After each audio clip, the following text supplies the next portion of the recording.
We give esteem and honor to the Most High Yahuwah, our Abba and Shamahim, by way of our Master, King, and Savior, Yahushua HaMashiach. And we'll start in Yeshayahu 28 and 1. It says this: Woe to the crown of pride, to the drunkards of Ephraim, whose esteemed beauty is a fading flower, which are on the head of the fat valleys of them that are overcome with wine. Now I'm going to look at something right here, right? And I'm going to look at this fading flower. It just came in my mind to start with this here, man. So I'm going to sit back and I'm going to see which direction that goes and how that's going to work with what I had in my mind to begin with in the first place. But we look at fading flower. We'll look at the word for fading first. And it is naval. To be senseless, to be foolish, to regard or treat as foolish, to treat with contempt, to sink or drop down, or to fade. Which we already know, talking yesterday, that we looked at Nabal, and Nabal literally means fool. So then we look at flower, and I would probably have to spell this word out for it to have any type of meaning for us. Well, it means to bloom, meaning dubious, a shining thing, or a gold plate on the high priest's mitre. So, there we go. Now we got a little something. If y'all remember when we dealt with the name, with the mark of Yahuwah being in the forehead, and that you had the mitre with the gold plate that said Kadesh to Yahuwah. So when we look at this, he said that esteeming beauty is a fading flower, which are on the head of fat valleys of them that are overcome with wine. We're going to look at valleys before we proceed further. Because what ends up happening is this. If the crown of pride is in your head, when we look at crown here, we have a tar, which is crown or wreath, which we could sit back and look at as being your head. And then we also look at pride, which in this instance is gauth. And it just means pride, you know what I'm saying, literally. And we just were talking about pride the other day. It says, which are on the head of the fat of the valleys of them which are overcome with wine. So when we look at fat valleys, we look at fat, and it's the olive oil, steak, the things of this nature. So we don't want, there's nothing we're going to be able to do with that. But then we'll also look at overcome. And it's to smite, strike, hammer, or strike down. And then we look at wine. And I didn't mention what that word was. That word is for overcome, halam. And then you have the yain for wine. So, and we look at this, a fading flower, or the fading of Yahuwah's name in your head. And what ends up causing the fading of Yahuwah's name in your head? Let's look at Ibrahim, Hebrews 3 and 11, and see what causes this man's name to fade from your head.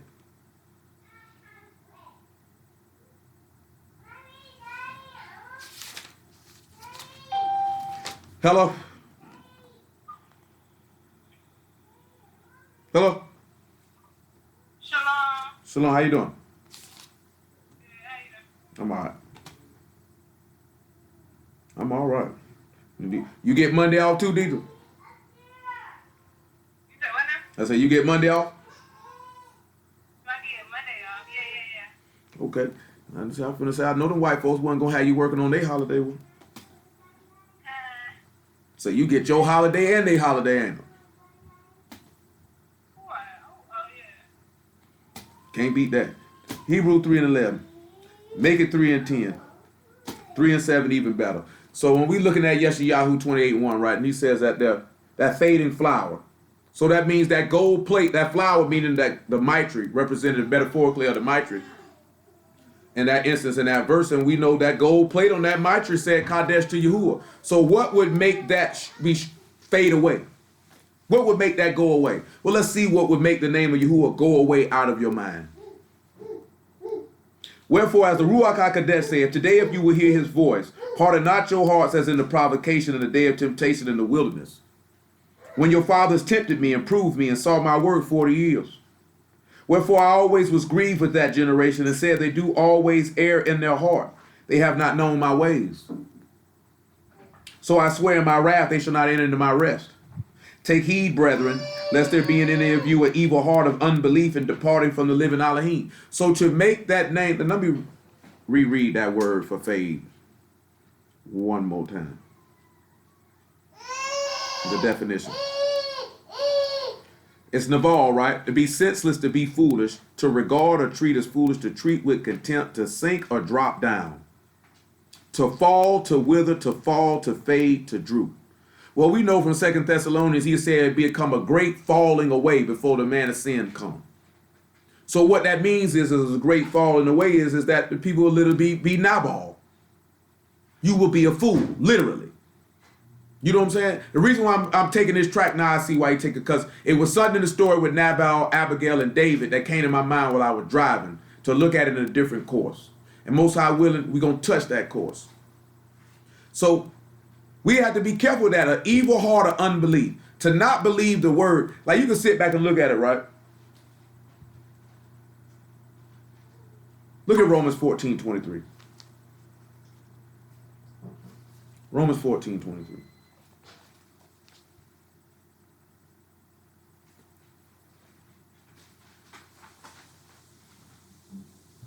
Make it 20. Matter of fact, just make it 17. He said, for the kingdom of Elohim is not meat and drink, but righteousness and shalom and joy in the Ruach HaKodesh. For he that in these things serve Mashiach is acceptable to Elohim and approved of men. So we sit back, and how can we sit back and see that the kingdom of Elohim is not meat and drink? Because we can see that with Daniel. They wanted to give Daniel all this stuff. Daniel said, I eat pulse and water.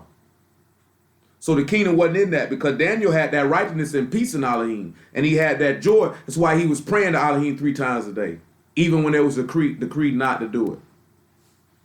That's why he was willing to do that. So we had to sit back and look at what's going to make us acceptable to Elohim is righteousness. What is righteousness? But to believe on Yahuwah, like Abraham did, that it be counted for righteousness. Just the same way you seen David dance almost out of his clothes. That joy in Elohim, Yah will accept you for that.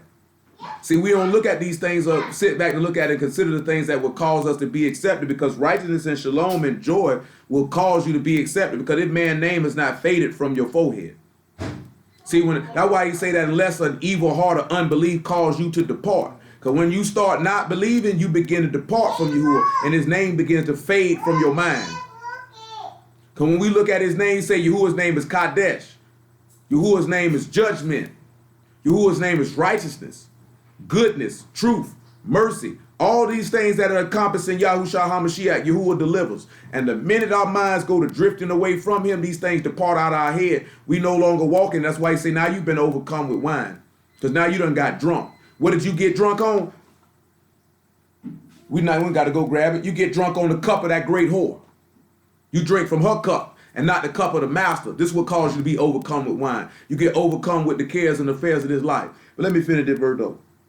Then I might just go get that with that lady with that cup. Let us therefore follow after these things which make for shalom, and the things whereof one may edify another. See, a lot of people, we always scream, we want that peace. We know shalom spelled out in Hebrew with the characters to destroy the authority attached to chaos. We know that there's no shalom for the wicked. So when we sit back and look at you don't have no peace, it's because you're doing things you ain't got no business, because the name of Yahuwah has faded from your forehead. Therefore, you don't have the peace that you seek.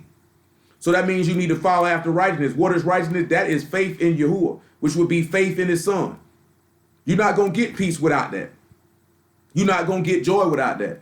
You're not going to get that peace. He said he'll keep you in perfect peace whose mind is stayed on thee. That means this man's name ain't faded like a flower from out your mind. It's your mind stayed on him.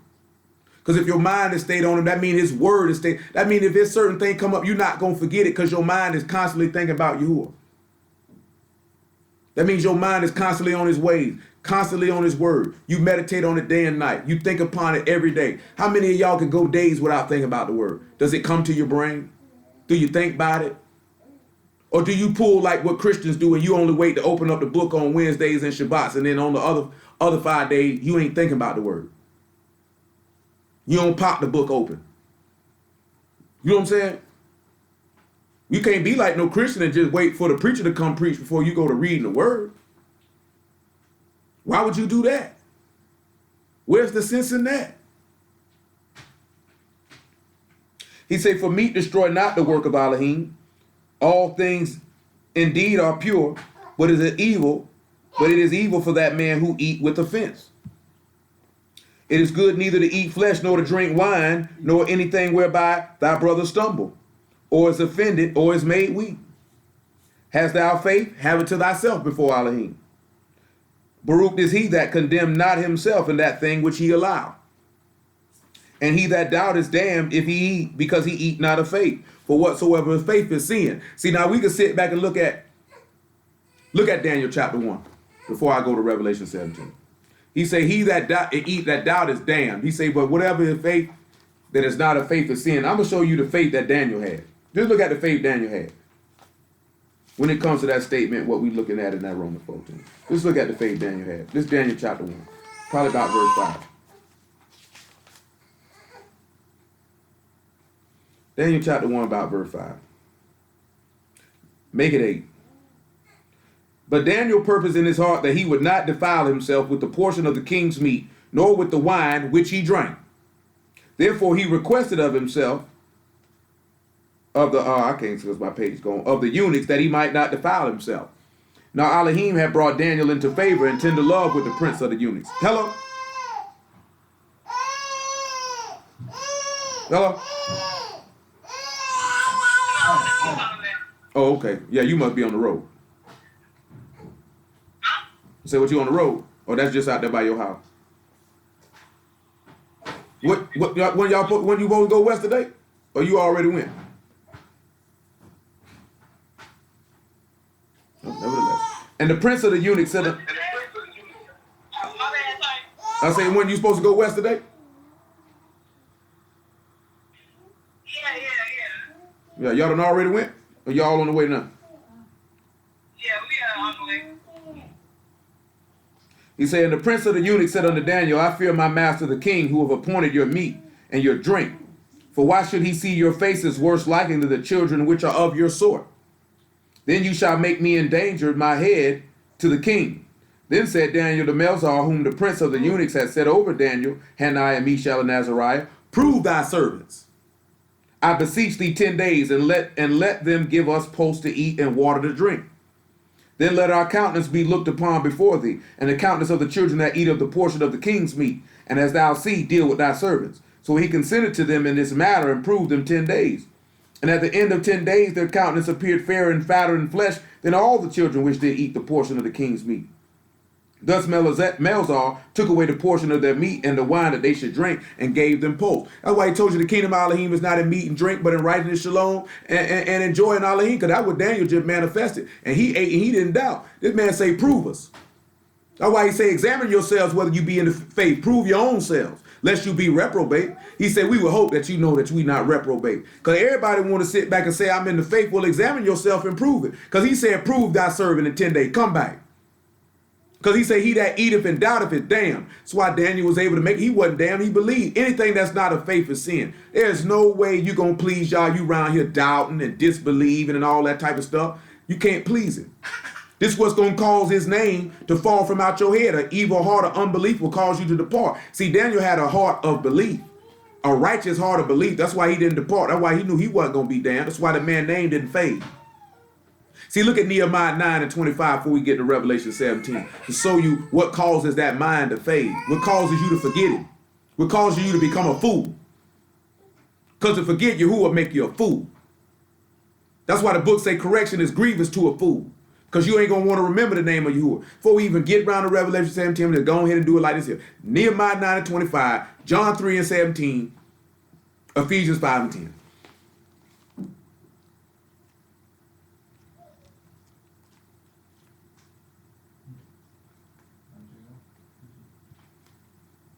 Nehemiah 9 and 25.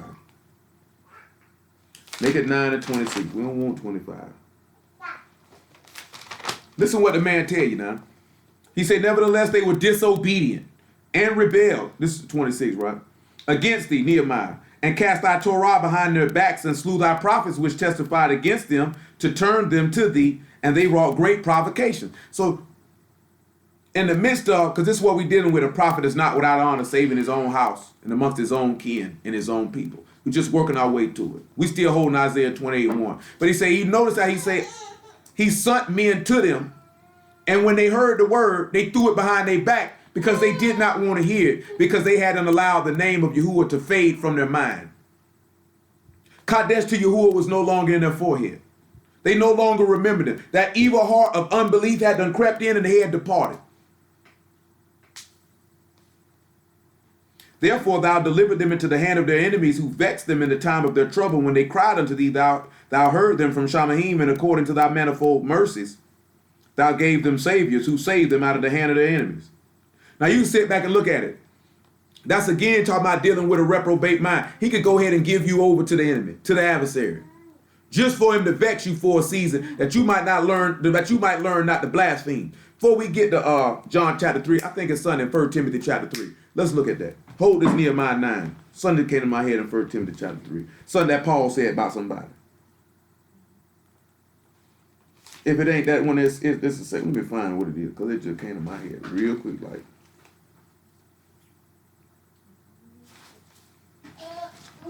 it's 2 Timothy chapter 3.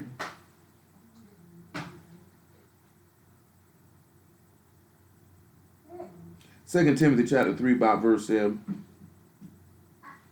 It's still another one. It come to my head that he said, I got to find the verse though. I got to find that verse, got to come to my head. The word is in my head, but the verse ain't in my head. Ah, there it is. We'll come back to it. It's in 1 Timothy chapter 1. Thank you. So we look at it, 2 Timothy chapter 3 verse 7. He said, ever learning, never able to come. Matter of fact, just back it up to about verse 5. Make it 4. Traitors, heady, high-minded, lovers of pleasure more than lovers of Elohim. See, when you talk about heady and high-minded, they go that word proud that we looked at, because a fool is definitely proud. You know you got to be proud to even let Yah's name fall about your forehead. He said, having a form of godliness, but denying the power thereof, from such turn away. We got to sit back and look at, don't want to look like you of Elohim, but then you denying the power, you denying the word. That's what he said. They cast the law behind their back. We want to look godly, but we want to deny the power. That man say, leave them type of people alone. For this sort are they which creep into houses and lead captive silly women laden with sins, led away with diverse lusts. That's why he say these men able to come in and creep and get silly women or immature-minded women. They got different types of things they desire, and they just slide them on away. He say, ever learning, never able to come to the knowledge of the truth. That's the thing. That's the part of area, male or female, you don't want to get to. That just ain't about no woman thing. You don't want to sit back and be like, you listen to sermon after sermon, read script after script, every day, all day. You always learning. You ain't never able to come to the knowledge of the truth. What is the truth? The law of the truth. Who is the law? Hamashiach is the law. Who son of Mashiach? The father son of Mashiach. The knowledge of the truth is he believed in Yahuwah, he counted it to him for righteousness. When that manner of faith come in, that means you have a righteous heart of belief and not an evil heart of unbelief. Therefore, you would never depart from Yahuwah, because this man-minded name is in your head. You would not become a fool. You would not drop off. It would not fade away. That golden mitre, and that gold plate on your head, that name of Kadesh to Yahuwah be right there in your forehead, because you would have came to the knowledge of the truth, which is to know the Son of the living Elohim, which is to know the Father. The Master told you that. If you know me, you know Abba. So you have to sit back and look at that. This is why the prophets used to get upset and angered with the people, because the people were rejecting the living Elohim. And they were coming to the people. Y'all don't understand what that's like because you ain't seen it. How would you feel you coming with people with the truth for their benefit, for their salvation, and they going off on you, and they stoning you, and they killing you, and they fighting with you, and the man who loved them sent you to them for their sake? You're not doing it for yourself. That's the part we don't sit. You think that these men put up with all that stuff for themselves? I could have stayed at home for that. That's why when that man say, he told Amos, man, prophet, go prophesy somewhere else. He said, I'm not a prophet, nor a prophet's son. I'm a gatherer of I'm a herdsman and a gatherer of sycamore fruit. He said, man, Yahuwah picked me up and say, go prophesy to my people. I didn't jump up to want to go do this to put up with you niggas. Because I live with you niggas. So I know your wickedness and your stubbornness and your rebellion. You think I jumped up to come deal with that? I seen a brother post this here, he ain't tell no lie. Most brothers preach the word for fame and for fortune. Niggas want a name. Niggas want to be known. Niggas want to be the man. You know what I'm saying? So that's why they don't actually care about or get upset with the people when they do crazy stuff or they don't listen. That's why they don't care. You know what I'm saying? If you're not doing it for that, that stuff gonna grieve you when you see it. If you ain't preaching for money, it's gonna grieve you when you see the people doing something crazy. If you ain't preaching for a name and the people doing stuff crazy, that's gonna bother you. It's gonna upset you. You know what I'm saying? And you either gonna preach the word to get it up out of them, or you gonna go to them and tell them, man, look what you doing. You gonna tell them. But then when you tell them, the people hate you for it. Because they believe they better off than what you telling them, even though the word is showing manifest. You got an issue right now. No. Jeremiah told the people the truth. They threw him in jail. They stoned Zechariah and killed him. Cain killed Abel. Because y'all don't see this stuff happening right before your eyes, it's not a reality to you. You don't think this stuff happened. You just see the persecution of people throwing dirt on somebody's name. You know what I'm saying? Most of y'all don't know what it's like to have your character assassinated because you don't realize the first step to kill somebody is to make them killable. And how can you be able to kill them? Is by assassinating their character. Now, why would you come in here and do that? Now, why would you do that? You got more sense than that. Pick them balls up and take them back where you got them from.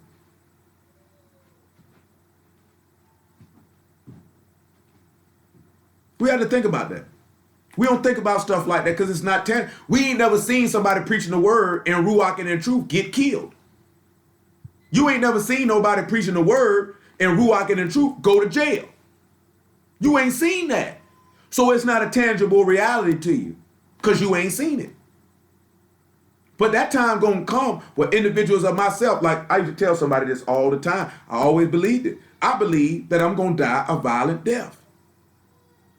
You know what I'm saying? And I believe this since at least I was 16, 17 years old. That these people gonna kill me.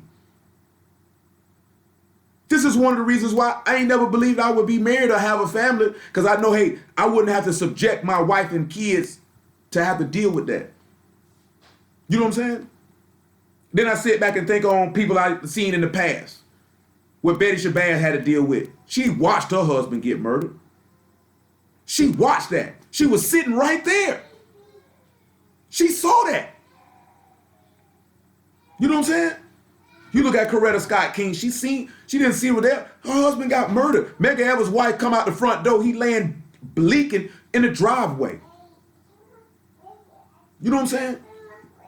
Because these men stood up for something. You know what I'm saying? And their wives had to make numerous sacrifices because what these men were doing. I ain't never think I would be preaching, but I felt like I would do something to the point where these people gonna kill me because I ain't like the system. So I knew that I had to set myself to get up in a position to fight against it.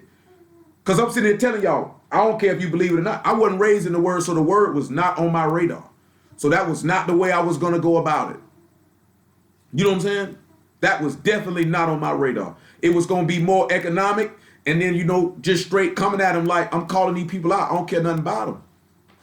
This ain't my home. I don't care nothing about this play. I don't care nothing about these people. So I felt like they gonna murder me. You know what I'm saying? A lot of y'all being that young, y'all won't think about stuff like that. And when I tell people that, they just think I be saying that stuff just to be saying it. Like, yeah, I really believe these people gonna kill me, that I'm gonna die violently. That's why I ain't say, you know what? I ain't gonna have no wife and kids. Not if this the track to what I'm thinking. How would I be able to be there for them? I'm gonna be doing too much. My life ain't gonna be there. It's not gonna be. I ain't gonna be able to be there for him. My life don't belong to me. You know what I'm saying? That's a hard thing to watch your husband be murdered right before your eyes. You know what I'm saying?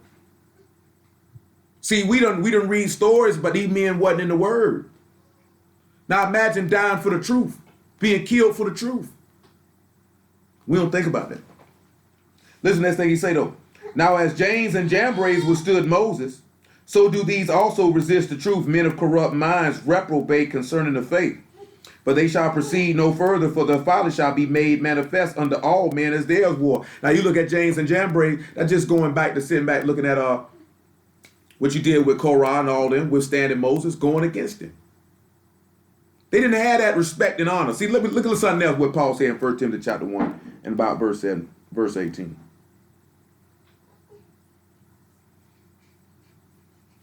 Because you got to sit back and look at it, right? Because what we looking at here in this Nehemiah 9, he said he deliver you to your enemy. He'll go ahead and give you over to the adversary. You might learn not to do certain things if he lets Satan get hold to you.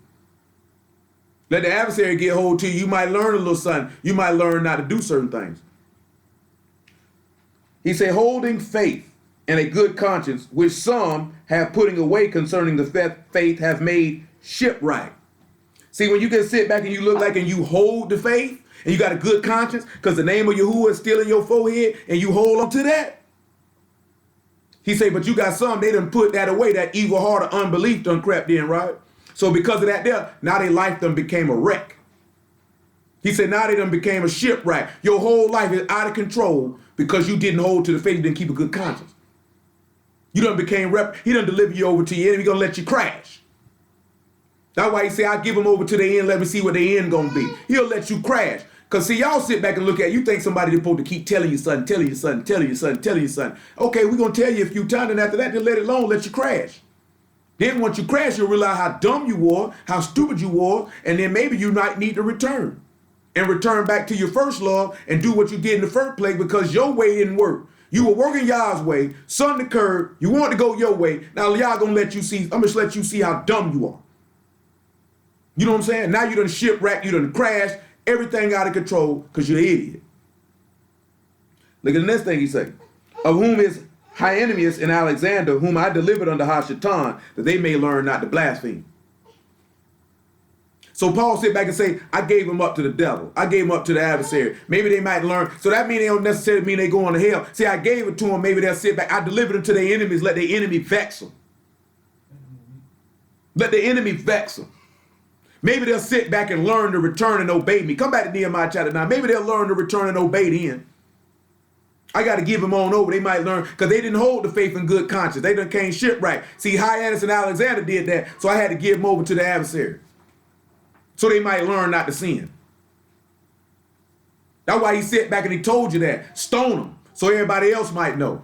But in this instance, I can't sit back looking at not kill him. Turn him over to the adversary so he can vex him. So he can vex them. They didn't want to keep the name of you. It was a fading flower. Go ahead and vex them. They might like learn how. But don't you realize when you disbelieve and you sinning, you blaspheming? Because you causing his name to be blasphemed. You taking Elohim's name in vain. Nehemiah 9:27 again. Therefore thou delivered them to the hand of their enemies and who vexed them. And in the time of their trouble, when they cried unto thee, thou heard them from Shamahim. And according to thy manifold mercies, thou gave them saviors who saved them out of the hand of their enemies. But after they had rest, they did evil again before thee. Therefore left thou them in the hand of their enemies. Hello? Hello? Yeah, that's Stanley. All right. What happened with man? So that they had dominion over them. Yet when they returned and cried unto thee, thou heard from Shamahim, and many times that thou delivered them according to thy mercies. And testified against them that thou might bring them again unto thy Torah, yet they dealt proudly, and hearkened not unto thy commandments, but sinned against thy judgments, which if a man do, he shall live in them, and withdrew the shoulder and hardened their neck and would not hear. And this is how you become a fading flower. Or that's how you become a fool who does not keep the name of Yahuwah in their forehead. That's what happens. Because to be a fool is to know the truth and reject it. How can we know the truth and have itching ears and turn to lies? How can we know what's wrong, hear it's wrong, and then fight against it? Because it goes against our desire at the time because the evil heart of unbelief done creeped in. You know how serious that is for a man to say, I got to deliver these men unto Satan that they might learn not to blaspheme? You think somebody want to do that? See, you know what? This here like me and Troy were talking to, I forgot who we were talking to. About him cutting off his locks. But he was like, for him, it was more of a pride thing. I'm a Hebrew. This make me righteous, which most Hebrew brothers feel that way. But the reason why I sit back and I mention that is because you look at most Hebrew brothers, the locks, the beards, the fringes. See, we look at that outward stuff, but inside we nasty and filthy and disgusting. You know what I'm saying? We want to appear to be righteous. They're having that form of godliness, But you denying the power because you're not allowing the work to actually manifest and work. So we think these simple platitudes and these meaningless gestures of outward righteousness is actually acceptable to Yahuwah when that evil heart of unbelief resides in a man, which means his name can never rest in your forehead. Because he say he keep him in perfect shalom who mind is stayed on thee. Which means you kadesh to Yahuwah, you sanctified to Yahuwah. He counted it to him for righteousness because he believed. He said you are sanctified by the Ruach in belief in the truth. So the actual sanctification of faith in Yahushua HaMashiach is actually what is going to make you set apart to Yahuwah. Not just you keeping no law. Because you can keep all that law and still perish because you actually don't believe. You thought I could do this and y'all going to look kindly on me, though I actually really don't trust him. I don't hope in him. I don't believe in him. I don't even actually think that he'll provide and do this here. This is why you done became shipwrecked, because you ain't held the faith. Therefore, you don't have a good conscience. Therefore, you won't be bold. Therefore, you won't have confidence. Therefore, you will perish because you become a fading flower. But my brothers and sisters, we are persuaded better things than that of you. That's why the things of salvation we thus speak. Why not have a heart of faith and stand firm on the word? Why let the word fade from your head that you depart? You know, I've stressed faith to y'all, any of y'all who, since the first time you've ever known me. Like straight up and down. You know what I'm saying? Straight up and down. It was said to me once that you might have lost your faith. I ain't lose my faith. I just felt like y'all had done left. And like I told you, if y'all done left, what am I here for? Why am I alive? What's the purpose? Why be alive? Why continue? You know what I'm saying? If you don't sit back and see that's a manifestation of faith, I don't understand where your mind operate at. Because I'm looking at my whole life is Yahuwah. I don't have a life without him. You know what I'm saying? I don't got nothing without him. So therefore, there's no reason to be alive. You know what I'm saying? We have to sit back and look at that he is our essence and reason for being. And if he's your essence for reason for being, then put all things away that could cause you to be separated from him. Don't allow this man's name to ever fade away from your forehead. Because if that happens, then that evil heart of unbelief, you're going to depart. So you say if you commit sin, you're going to live in it. So once you stop believing, you're going to start crashing because you're going to start departing. All it takes is a little sin here and a little sin there and a little sin here and a little sin there and a little sin here and a little sin there. Because Elohim don't tempt no man with evil. He said if a man be tempted, he drawn and enticed away by his own desire. So we can't even sit back and look at necessarily even Hashatan coming through, because at the end of the day, we done told you that before, if you go do it, that's because that's what you wanted to do. You wanted to go contrary. That's why you acted on it. Do you know what I'm saying? That's why you went and did that, because this is what you wanted to do. Because if you didn't want to do it, it wouldn't even happen.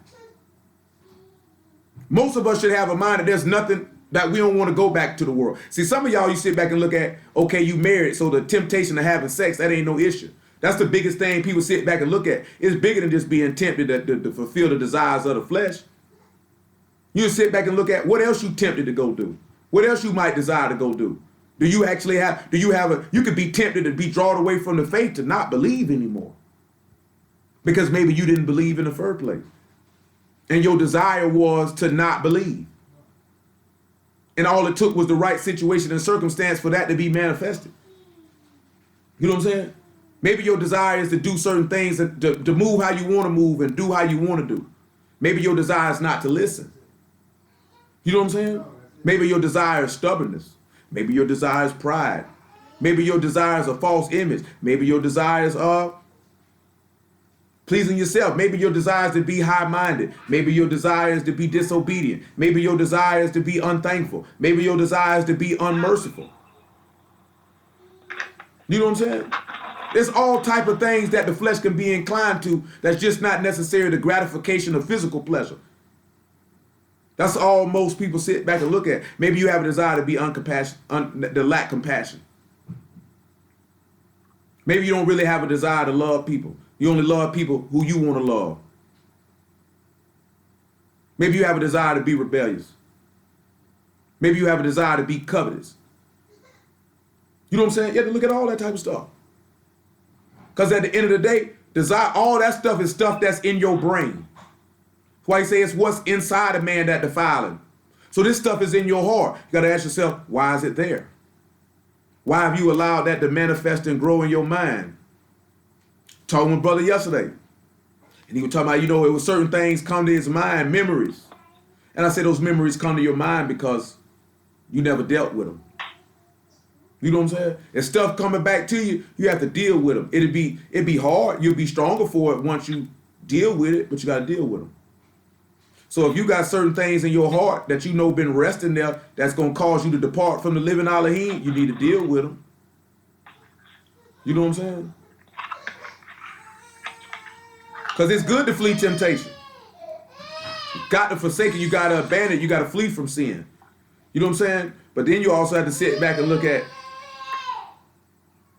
if I have these temptations and if I'm tempted to do something, why is that desire resting in my heart for me to even go do it in the first place? You know what I'm saying? What is it that I'm desiring? Because I say, man, if a man be tempted and drawn away, he's drawn away from his own desire. So why is that desire resting in you so badly that you could be tempted to the point where you need to flee? You see what I'm saying? Because there's going to be times you're going to be tempted to do something, you're going to have to extricate yourself from the situation. You know what I'm saying? That's just wisdom. But then we have to sit back and look at, why have I not crucified that desire to where it wouldn't be an issue? Hello? Hello? Shalom. John chapter 3, verse 17.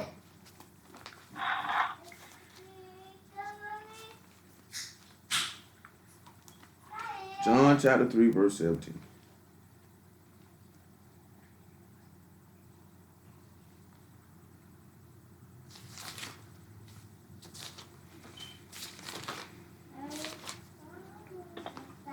And it says, for Elohim sent not his son into the world to condemn the world, but that the world through him might be saved.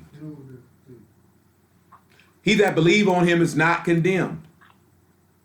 But he that believe not is condemned already, because he have not believed in the name of the only begotten Son of Elohim. We're sitting back looking at that. An evil-hearted unbelief, you condemned.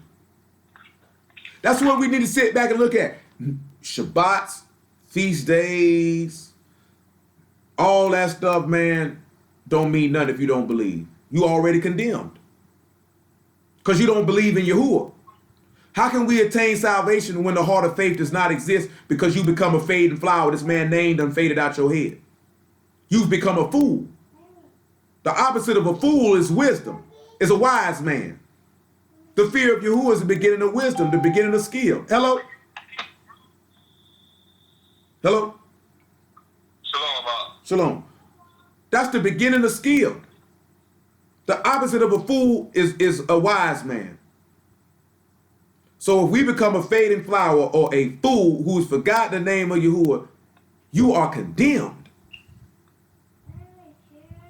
You know what I'm saying?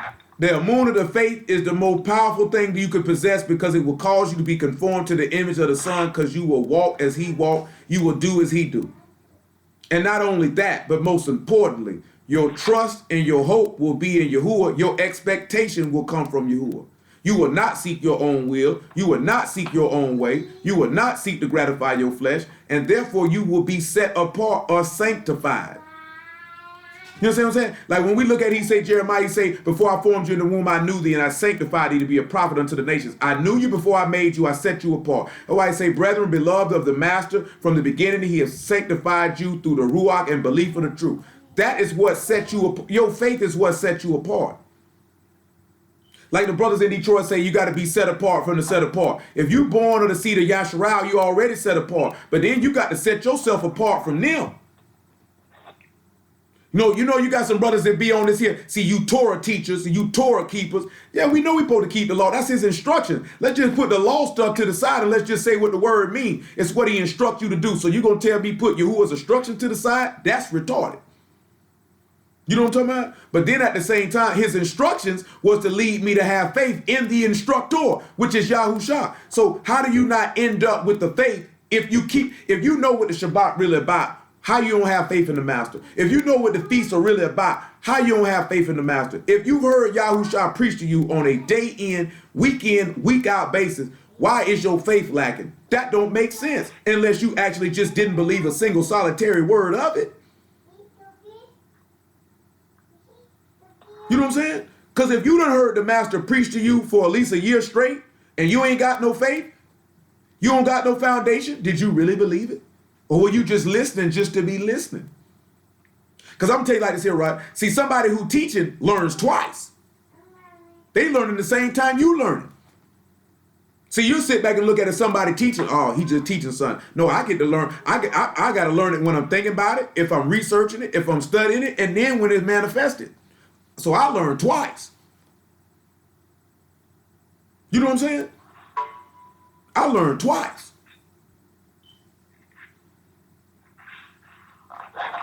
Like, I see dudes that preach the word and don't believe it. That don't make sense. How does that happen? Nevertheless, look at what it says in verse 19. And this is the condemnation, that light is coming to the world. And men love darkness rather than light because their deeds were evil. For everyone that do evil hate the light, neither come to the light, lest his deeds should be reproved. See, that's the saying we sit back looking at. Most people don't want that light to be made manifest on what they're doing. Because then when it's made manifest on what they're doing, then they're going to have to correct their behavior. I would rather not anybody know so I don't have to change it. See, I'm going to tell y'all something. When it comes to what you're doing wrong, like this ain't the Catholic Church where you walk in that little booth and say, Father, I have sinned. And then he keep that to himself. Our law don't teach that. The book say you're supposed to put him out there. That's literally what it says, say put him out there. But you know, I ain't gonna tell you no lie though. A lot of times in numerous congregations, brothers don't put you out there. Or if they put you out there, they don't put your name on it just to spare you. Spare you from the embarrassment. You know what I'm saying? When in actuality, sometimes maybe people ought to be embarrassed a little bit more often. You know what I'm saying? A little bit more often. That maybe they'll stop doing what they're doing and others might fear and cease from doing what they're doing. Because our law literally say that. Like, boy, if your wife told you to go follow after some idols, it say bring her out there. It say you supposed to be the first one hit her with the rock. Say don't spare, don't have no pity. Like, don't even spare. When we turn around and look at that, most of us ain't gonna want to do that because we'll think, why, no, man, I don't want you to tell nobody I did that. Why would you say that? Why would you mention that? And our law literally teach that. It literally teach that. Put them out there. And if you seen them do it or you heard them do it or you know them do it, you're supposed to be the first one to put them out there. Say if you don't put him out there, he gonna kill you. He say, but he that do truth come to the light, that his deeds may be manifested, they're wrought in Elohim. I mean, you're gonna come to Allah. You're gonna come to the world. You're gonna come to the light. You're gonna let that stuff be shown. But look at Ephesians 5 and 10 though.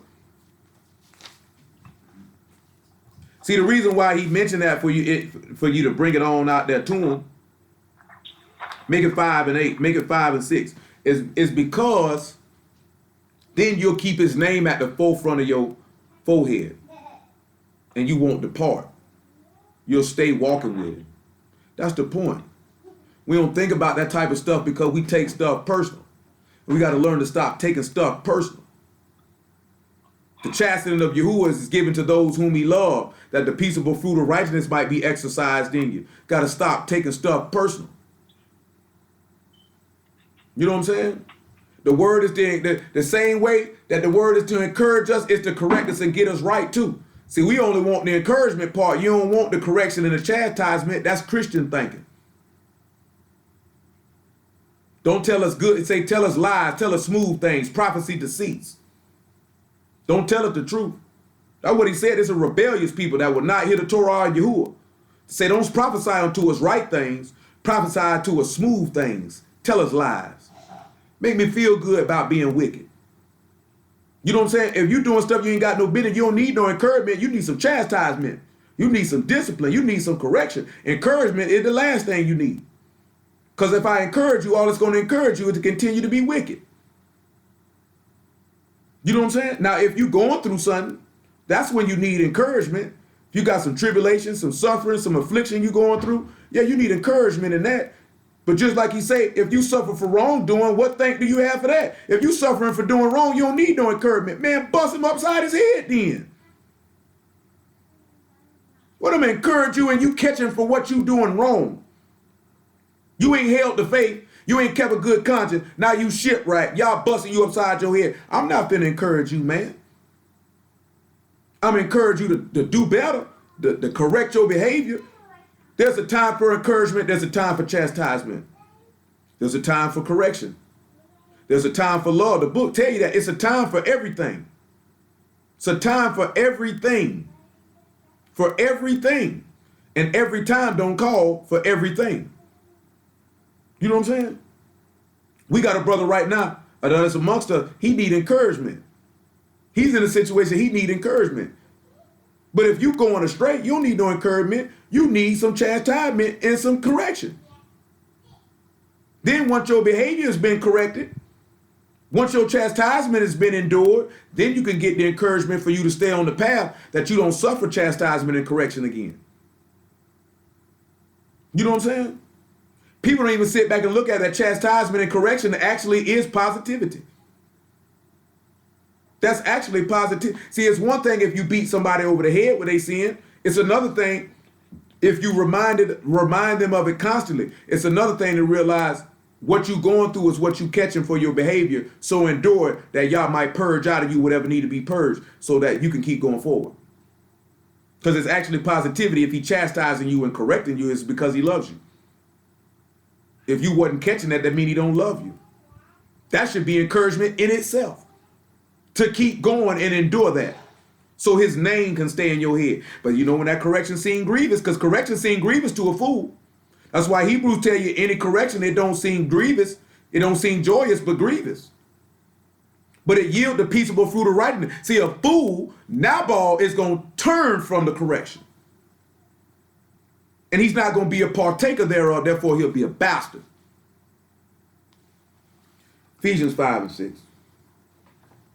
He says, let no man deceive you with vain words, for because of these things come the wrath of Elohim upon the children of disobedience. You have to sit back and realize, when the evil heart of unbelief come in and you begin to depart, then the wrath of Elohim is subject to fall on you at any time. It's subject to fall on you at any time. That man say he by no means clears the guilty. So how do you think you gonna sin and then you don't think that you gonna catch that?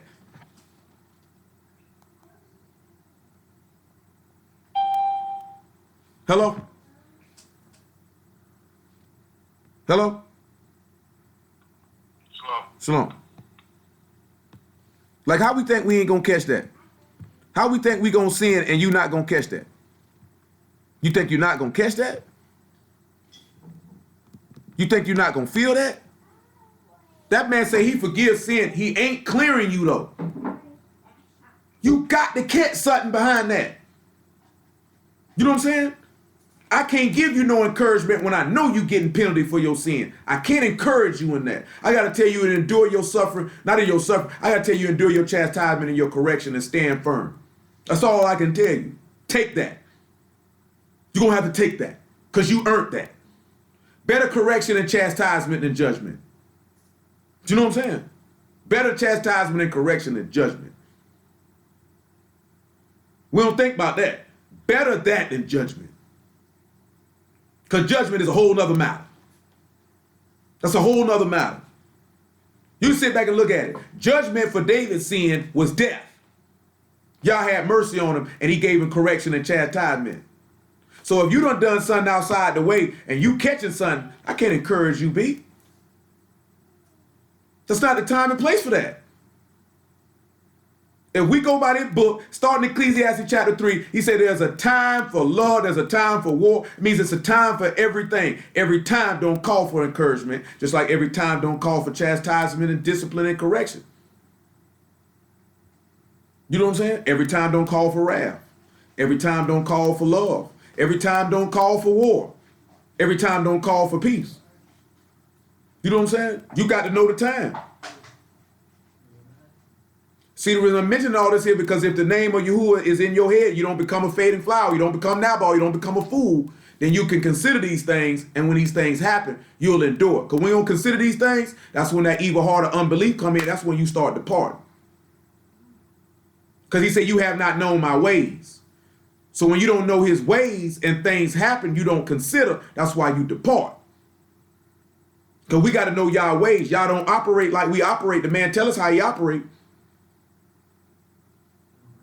That man say when you want to turn from his word and you don't want to listen, he'll give you to your enemies. So he'll give you the Hashatan. And y'all forbid, some people he give to death, because the last enemy to be destroyed is death. Some people he kill them. He give you over to that enemy. We got to think about that. You got to weigh that in your heart and in your mind. Listen what he say now. Because he told you the wrath of Elohim come upon the children of disobedience. He said, be ye not therefore partakers with them. But for you were sometimes darkness, but now you are light in the master. Walk as sons of light.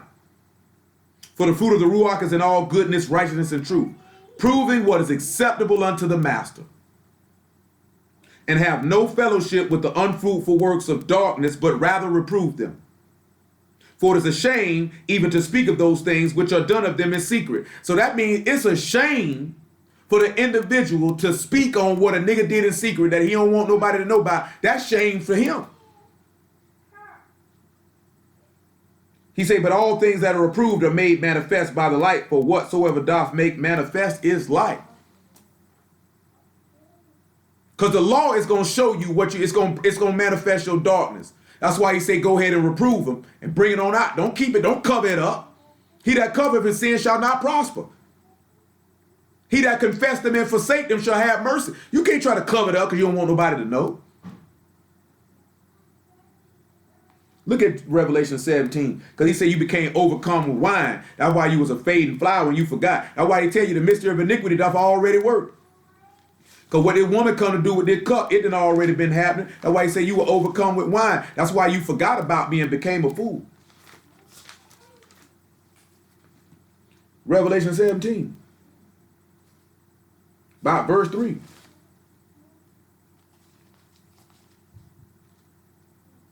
Make it 2. Well, 1 is better. And there came one of the 7 Malachim, which had the 7 vials, and talked with me, saying unto me, come hither.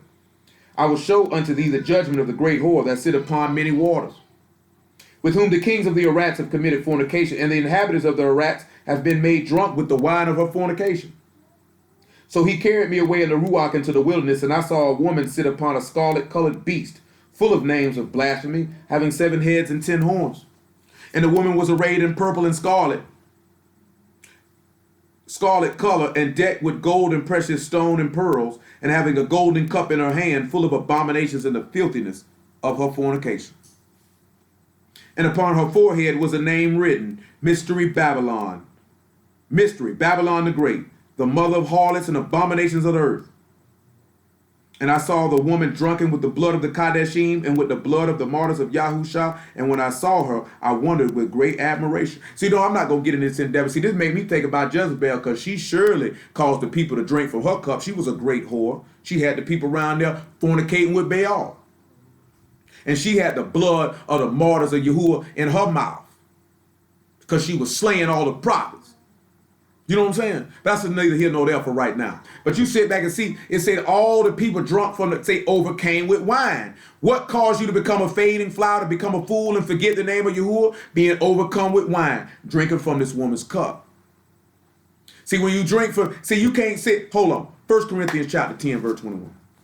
If it ain't 1 Corinthians chapter 10, it's 2 Corinthians chapter 10.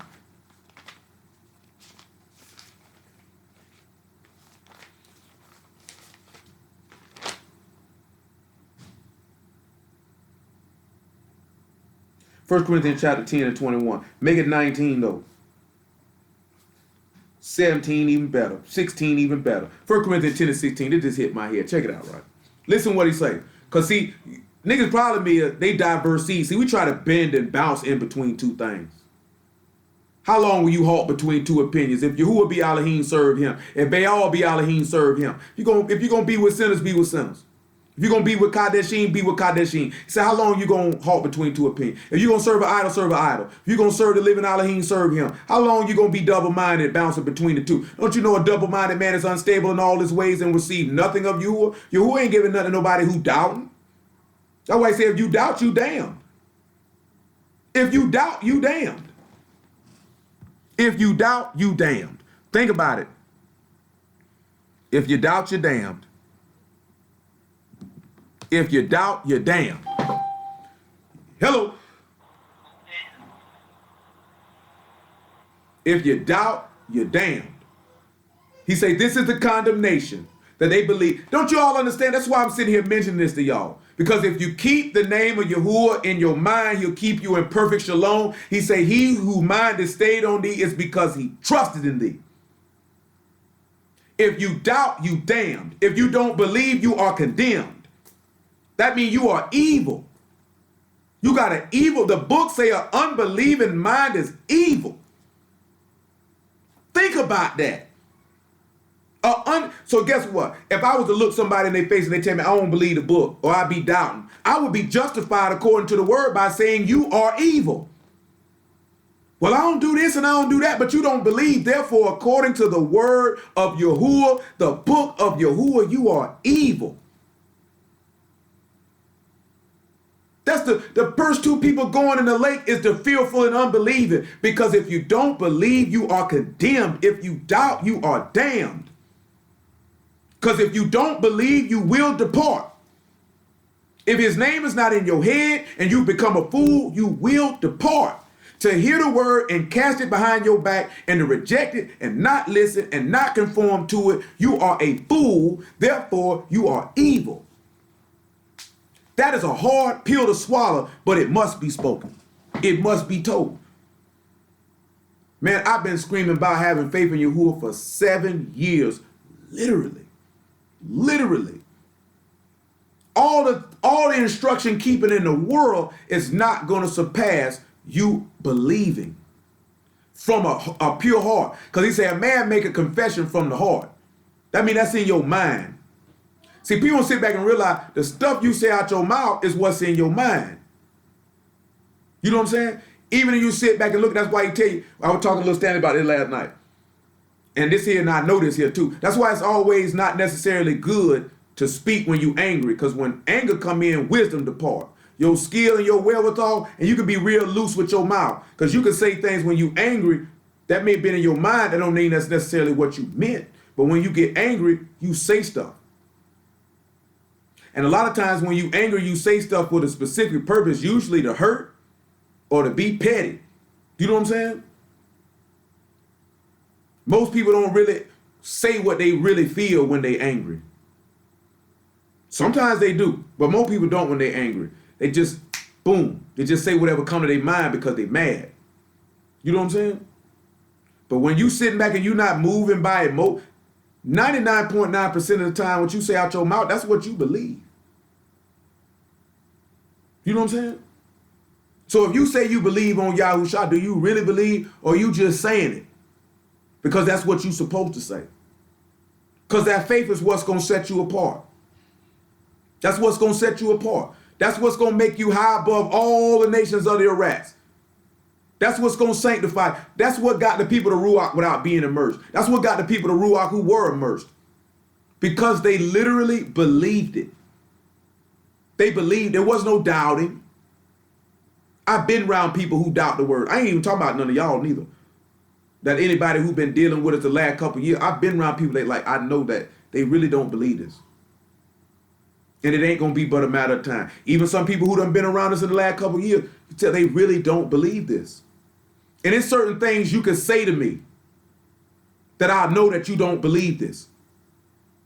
And I'm going to be honest with you. This is my personal opinion. You know what I'm saying? This is my personal, I speak this by permission. I ain't saying the book say this. It's my opinion. Man, if you ain't believe this word off the rip, you ain't never gonna believe it. That's my opinion. You know what I'm saying? That doesn't mean that it's right. It doesn't mean that it's wrong. It's just my opinion.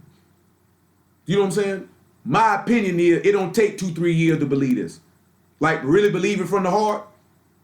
Don't take 2-3 years for that. Truth be told, in my opinion, it don't even take 2-3 months. My opinion, though, I got book example for book for this right here, though. I see men believing as soon as they hear it. You know what I'm saying? Soon as they hear it. Now, I got book for that. To show you men believing the word as soon as they heard it. I'm talking about as soon as they heard it. Bam. Straight up. You know what I'm saying? Now, again, I reiterate this. That's my opinion. My opinion is it don't take 2-3 months to believe. Don't take 2-3 years to believe. You believed as soon as you heard it. That's my opinion. You know what I'm saying? And I can sit back and I can look at people and I can see they don't really believe this. Not for real. Not from the heart. And after a while it manifests in their behavior. They don't really believe this. And if you say certain things to me out your mouth, you don't believe this for real. Can't. You know what I'm saying? Can't. Because like I said, I just run down some of y'all since I said it. Before we read this 1 Corinthians 10-16.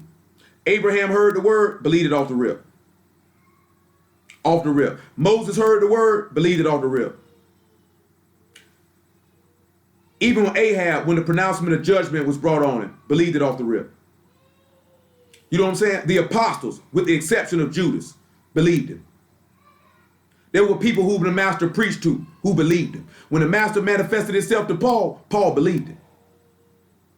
When he came in there in Acts 13 and preached to them Gentiles that word, they believed it.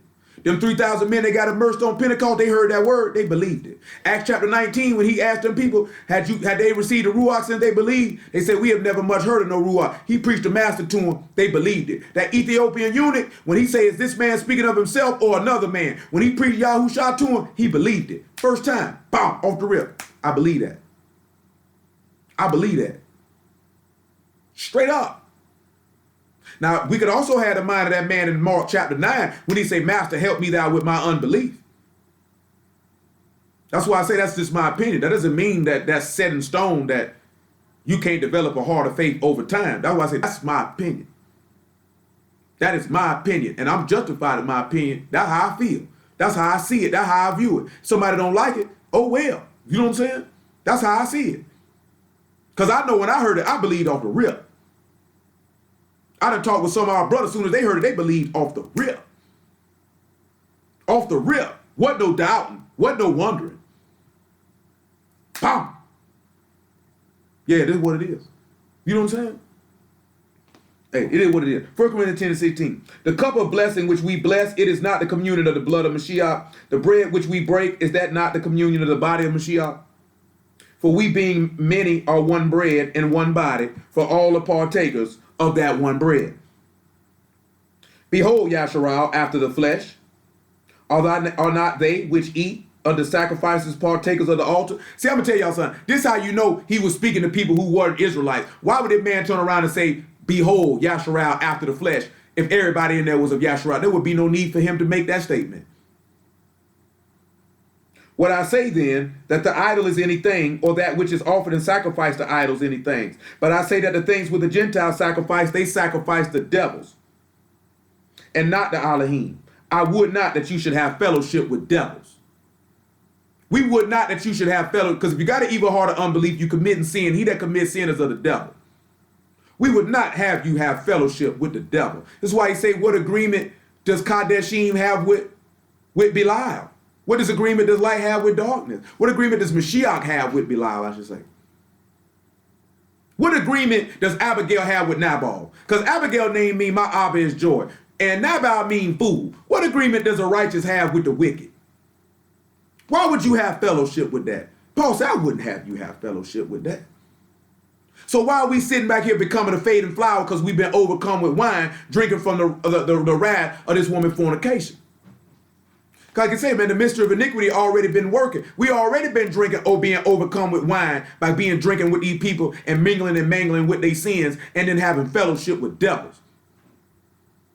Because once you have communion with a devil, you ain't going to have no choice but to become a devil. Two can't walk together except they be agreed. You can't, if you're walking with a sinner, it's because you a sinner. If you're walking with Kadeshim, it's because you Kadeshim. You can't be in between the two. Can't have no double life going on. Listen what he say, right? You cannot drink the cup of the master and the cup of devils. You cannot be partakers of Yahuwah's table and the table of devils. Do we provoke Yahuwah to jealousy? Or are we stronger than he? So guess what he telling you? We can't be partakers of both. We gonna move the man to jealousy. He said his name is jealous. He's a jealous Elohim. So we can't be partaker, can't be double-minded, can't halt between two opinions. Because when that happens, you're going to become a fading flower. Come on back to Isaiah 28. I just want you to know, I don't know what manner of things that you have in that water, but it tastes like marijuana. Hello? Yeah. No, ain't a druggie. I know it's all manner of fruits and vegetables in there, and it's going to be definitely delightful for my blood, but I've eaten marijuana a few times in my life, and I get the flavor and taste of marijuana.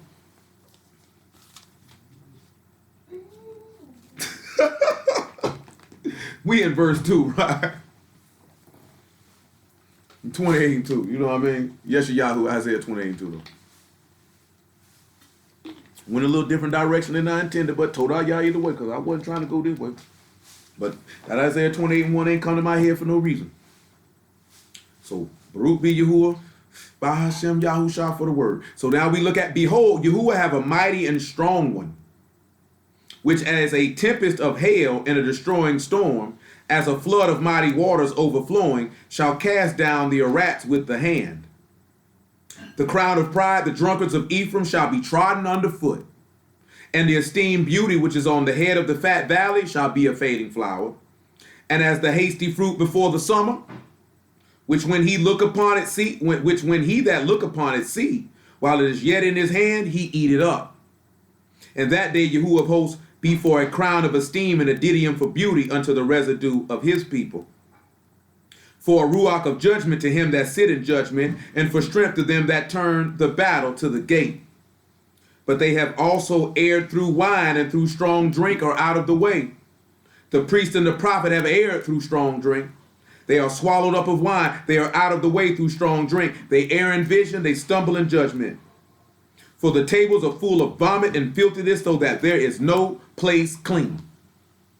Now we know the law say, a priest ain't supposed to go in that inner sanctum on that liquor. Because see, you've been done messed up. But see, a lot of people, they ain't sat back and they ain't drunk no wine.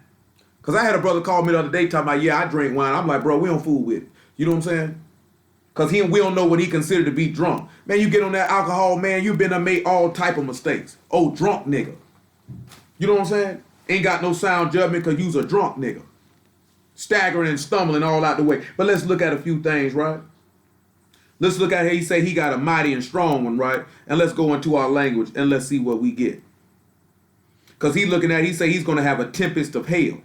So we need to look at this tempest of hail. And that word is zerim. It's a rain shower, a thunderstorm, a flood of rain, a downpour, a rainstorm.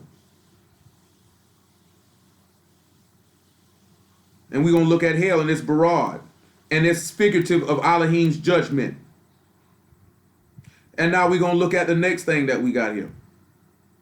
If I can pull it up correctly. We're going to look at these mighty waters.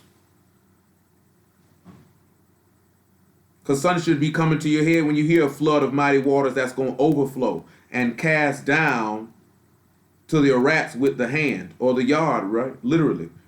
Cast down the strength and power of the Arats through this destroying storm, this mighty and strong one, which is going to come through an overflooding rain and a destroying storm as a flood of mighty waters overflowing to cast something down. So who has the hand that has power over the Arat? Well, let's look in John 16 and 6. Make it 4, and we'll see this. A strong and a mighty one that's going to bring an overflowing rain. What is going to cause all these things to cause this stuff to be cast down? That way you won't become this fading flower. That you won't become this drunkard. 16 and 4. Of the Apostle of Yachanan, Apostle of John, 16 and 4. Listen to what he tells you. But these things have I told you, that when the time shall come, you shall remember that I told you of them. And these things I said not unto you at the beginning, because I was with you.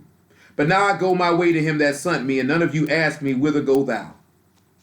But because I have said these things, sorrow have filled your heart. Nevertheless, I tell you of a truth, it is expedient unto you that I go away. If I go not away, the Comforter shall not come unto you. But if I depart, I will send him unto you. And when he is come, he will reprove the world of sin and of righteousness and of judgment. Of sin, because they believe not on me. And of righteousness, because I go to my Father, and you see me no more. And of judgment, because the ruler of the prince of this world is judged. Well, what would cause the prince of this world to be judged, this rain, this tempest, this flow? Let's look at Hosea 6:1. Hosea 6:1. Then 1 John 3:7. Because he's got to cast that hand down. He's got to cast it down. He's got to cast down the power thereof, which is taking us right back to shalom. Shalom, which is to destroy the authority attached to chaos. And what is the kingdom of Elohim but righteousness, shalom, and joy?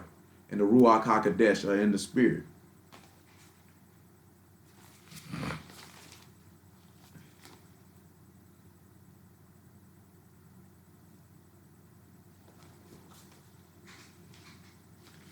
Hosea 6:1.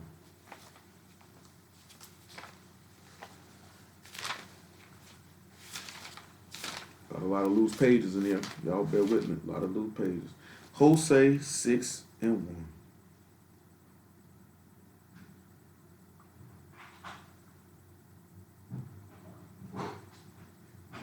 Hosea 6:1. Come, let us return unto Yahuwah, for he hath torn, and he will heal us. He hath smitten, and he will bind us up. Now, I'm not finna go into a lot of precepts on it, but I'm gonna just sit back and look at that, right? He say he's torn you and he will heal you. He has hit you, he will bind you up. This is what we were talking about as far as dealing with correction, dealing with the chastisement. If Yahuwah sees fit to chastise you and to correct you, then yes, he will heal you and he will bind you up with that correction if you endure it. That's why I'm sitting back telling you that the correction of the chastisement is not necessarily the time of encouragement. Why do I say that? Because when the master was smitten and when the master was torn and he was being chastised and corrected for our sakes, you didn't see anyone encouraging him. Because he had to bear that chastisement. He had to bear that shame for the iniquity of the world in order for us to be healed.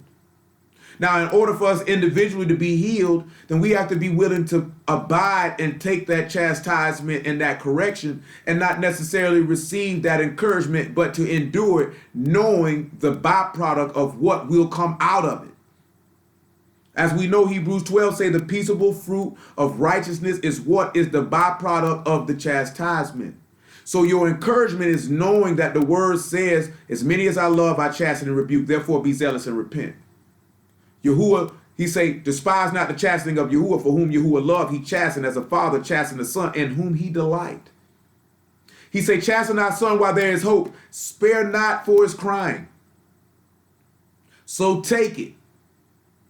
Know that your encouragement is that if Yahuwah is chastening me for my disobedience, for my transgression, and is correcting me, then encouragement is not what I need from man, because my encouragement is coming from Yahuwah, because he is manifesting his undying love unto me when I should be worthy of death. Because when you see David getting his chastisement, you ain't see nobody encouraging him. David know I earned that. Therefore, I'm going to have to take that. Know the difference. But when we see when David was suffering affliction and was being persecuted, Jonathan gave him encouragement and strengthened his hand in Elohim. The same way that the Malachim did for the master when he was being persecuted. That's when he got encouraged. You got to know the difference. He said, you have no thank when you being chastised or buffeted for your faults. What thank have you in those things? He said, but if you be persecuted or afflicted and you've done nothing wrong, then that is acceptable to Elohim. It's not acceptable to him when he busting you upside your head for doing wrong. You know what I'm saying? You don't see people encouraging somebody when they doing wrong, because all that will do is strengthen you in your wrong behavior. You will not learn anything to correct the behavior. Got to have a little bit of wisdom to when to do certain things. Everybody likes encouragement. I don't know anybody who wouldn't like it. But you got to know when to give it, because every situation don't call for it. And when we being chastened and rebuked for our disobedience and our unbelief towards Yahuwah, that's not a situation that calls for encouragement. That's a situation that calls for endurance to bear the chastisement that you might become a son. That's what that calls for. You know what I'm saying? All you can tell somebody in that situation is endure, because you brought that on yourself. You know what I'm saying? Like I said, we got a brother right now. He need encouragement every single day on every corner. You know what I'm saying? It's the same like this here, right? It was some that tried to give it, but I'm also telling you, it's going to be harder. I'm going to put it to you this way. It was not, what's the word I'm looking for? It was not lost unto me, those that tried to encourage me when I was depressed. Just like our brother that's suffering through the same thing. Those words of encouragement that you offer him are not lost to him. It's just at the time when you in that state, it doesn't resonate like you would hope or you may would want those words to resonate with someone when they see. It's a difference from being down and being sad and being stressed and life being heavy on you and being depressed. It's a whole nother thing. When you just down, you know what I'm saying? Somebody come with some positivity, some encouragement, it really, really help you out. But when you're in a depressed state of mind, it's not going to register like you want. Because I just seen somebody come out of our brother and be like, you just want to be like that. People automatically assume you want to be like that. Nobody wants to be in a state of death day in and day out. Nobody wants to be in a state that anything could trigger my anger or trigger my sadness or trigger my wrath or trigger my hopelessness or trigger my worthlessness or trigger the desire to die. Nobody wants to be like that. And if you think somebody wants to be like that, you need to assess yourself, because you might have a problem in your own self to sit back and look at another human being at that level of suffering and believe that they would want to stay like that and be like that. And it just go to show that we don't empathize or think about other people's sufferings, because depression is probably the worst state that any person can be in, because you are literally dying on the inside and no one can understand. You know what I'm saying? No one can understand. Most people don't know what it's like to feel like to be dying on the inside. Literally. Dying. You know what I'm saying? Dying. It's a serious thing. So when you sit back and you look at that, that's where encouragement come in at. Just like I said, like he said, now he healed. He say he bound, he torn, and he healed. He say he smitten and he bind it up. So know if he correct you, he gonna heal it. If he chastise you and he smites you, he gonna bind. The book saying, book of Proverbs, let the righteous smite me and it shall be kindness. So the book of Proverbs, let Yahuwah smite you and it will be kindness. Let his chastisement be considered to be kindness in your heart. Because he'll bind that up. He'll heal you with his word for the saving of your soul. But you got to be able to endure it. Verse 2, after 2 days will he revive us, and the third day he will raise us up, and we shall live in his sight. Then shall we know, if we follow on to know Yahuwah, his going forth is prepared as the morning. He shall come unto us to as the rain, as the latter and the former rain until their wrath. Because he say he coming in like a flood, like a tempest, a rainstorm. The reason why I'm taking it in that direction as it's coming to my mind, because we know Pentecost is coming. And we know that the Ruach is described as water or rain in certain instances. We can see that James chapter 5. And then we'll read 1 John 3 and 7. James chapter 5.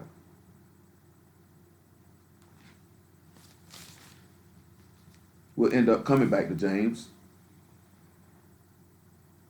Verse 16. Now I'm going to tell y'all something as I'm about to read this verse 16. Like, I pray for all y'all every day. But then some of y'all, like, I done been praying before and I done mentioned somebody's name and then their name come in my head again. You know what I'm saying? In the midst of the same prayer, like again. Like, It ain't no thought of, I'm going to pray for that person twice. Like it just comes, just like that. Sometimes somebody's name come in, I ain't even thinking that this name just come in. You know what I'm saying? Then there's some people that they name coming in my head all day long while I'm doing something. And the thought of come in, pray for them now. Like right now, stop what you're doing, pray for them now. Like at times I be riding, walking, and it just come, take your hat off and pray right now and pray for this person. Like right now. Not 5 minutes from now, not 15 minutes from now, not when you feel like it, right now. You know what I'm saying? Because we don't sit back and realize it, that if we pray for one another, that there's a benefit for that. Listen what he tell you though. He say, confess your faults one to another and pray for one another that you may be healed. The effectual fervent prayer of a righteous man avail much. See, now when he's sitting back talking about confess, that don't mean tell this one person what you did wrong. Tell it in front of everybody. That's why he say if you confess and forsake, you'll have mercy. You know what I'm talking about? But then he say to pray for one another. Do y'all really pray for each other? Does somebody have to ask you to pray for them? Do you just not go do it? Do you not see your brother or sister in affliction or sufferings or coming out the way or whatever the case may be, whatever they might got going on? Do you go pray for them without them even asking? Do you have that level of love that you'll go petition the Father on their behalf? We ain't even dealing with if your prayer get through or not. Just the fact that do you have a heart to pray for each other or do you have to be told to do it? Do you have a heart to do that? I done had some of y'all come back, man, you'll pray for me. I already prayed for you. You know what I'm saying? It's some of y'all, it's some people who ain't with it no more. You be like, man, you'll pray for me. You don't have to come ask me to pray for you. I already do that. If I know you deal with the word and we deal with each other, this, that, and the third, you ain't never, from day one. It's people that from the first day they went to rolling, I went to praying for them. First day. They never had to ask. Like it was a couple brothers asked me to pray for them last night, but they don't roll with us like that. But if you roll with us, yeah, I'm going to pray for you. And I pray for you not one time a day, not 2 times a day, 3 times a day. That's everybody. That morning, evening, and noon prayer 3 times a day. Everybody get prayed for 3 times a day, guaranteed. Some get prayed for more than others. But everybody get at least 3. You know what I'm saying? And mostly, always by name. By name. And when it was a lot of us, I had to make sure, and Paul to make sure I ain't forget nobody. I want to make sure I mention everybody by name. By name. You know what I'm saying? That he knows specifically, I'm asking you to do this for this person, and I pray that it be accepted. You know what I'm saying? I hope my expectation is that the request I make on the behalf of this individual, you accept it. Now, how we sit back and we say we in the word and we love each other and we don't even pray for each other. And that you have to be moved and asked to do it. Now, I don't know I know when I was going through what I was going through, I know one person at least let me know, I prayed for you. And this is what I heard when I prayed for you. You know what I'm saying? Like straight up. I know some of y'all probably did it too. You just didn't mention that you did it. I know some of you did it. You don't have to tell me you did it because I know some of you did it. Some of you may have not have. You know what I'm saying? But I don't sit back and just look at, and I appreciate anybody who prayed for me, most definitely. But I would sincerely hope that y'all pray for each other like that. Don't you realize he say pray without ceasing, fervent? Fervent means passionate. I'm going to tell you something. I done prayed for somebody before, recently too. And I say like last 2-3 weeks, and it happened twice. Matter of fact, it happened. Whatever day that was, I was walking on the beach, it happened. Well, as I was praying for this individual, I heard that prayer is not accepted. You got to do that over again. Straight up, like, no. That one else not, I'm not taking that. I don't even like how you brought that to me. Do it over again. No, straight up. So it's got to, just sit back and you pray for each other. Have that passion. that desire, that fire for each other when you do that, because it can overcome a lot of things. No, I will not start my sermon with 2 times a minute. Verse 17. Elijah was a man subject to like passions as we are, and he prayed earnestly that it might not rain, and it rained not on the Arats by the space of 3 years and 6 months. And he prayed again, and Shamahim gave rain, and the Arats brought forth her fruit. So we know what that's dealing with. That's dealing with the Ruach.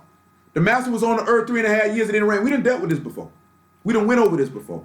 But this is that overflowing tempest to take down the prince of this world. To take down and overthrow him. So we have to let that Russian war, because we want to receive the Ruach, to receive that Ruach of truth, which the world cannot receive, because the world neither know him nor see him not, but you know him because he will be in you and dwell with you. In order for you to get that chastisement has to come upon you. That correction has to come upon you. But most importantly, that heart of belief must be inside of you. You know, I sit back and I think about a lot of people, and they say, man, why I ain't got the Spirit? Or why people ain't got the Spirit? The reason why they don't get it is because of unbelief. At the end of the day, that is what's prohibiting Yahuwah by way of Bahashem Yahushua from dwelling in you, is your unbelief. You know what I'm saying? That you fully don't trust and hope as you should. You know what I'm saying? That doesn't mean you don't believe at all. That means your faith is lacking. Then we have to be able to identify. If we don't sit back and look at, let's confess our faults one to another and pray for one another that we may be healed, then we can never know why each other's faith is lacking. Because like Paul said, we want to perfect that which lacks in your faith. We can hit you with this, we can hit you with that, we can hit you with this, we can hit you with that. All of that is to perfect whatever it is that you're lacking in your faith. Because at the end of the day, the hope is to present every man perfect at the coming of Yahushua HaMashiach, complete, whole. You know what I'm saying? Let's stop looking at the word perfect in the English translation and how it looks and consider that just means to be complete, to be mature, to be whole. Because without the Son, we're broken. We're a shell of ourselves. He come to make us whole. So to be able to be made whole, that faith has to be increased. When that Ruach rained down on them on Pentecost, it was their belief. That's why they received it. I'm talking about the apostles. You know what I'm saying? And then those 3,000 men who were immersed in the name of Yahushua, the reason why they received it, and they walked with singleness of heart, or in Echad, with the apostles and with the master and with Abba, is because they believed.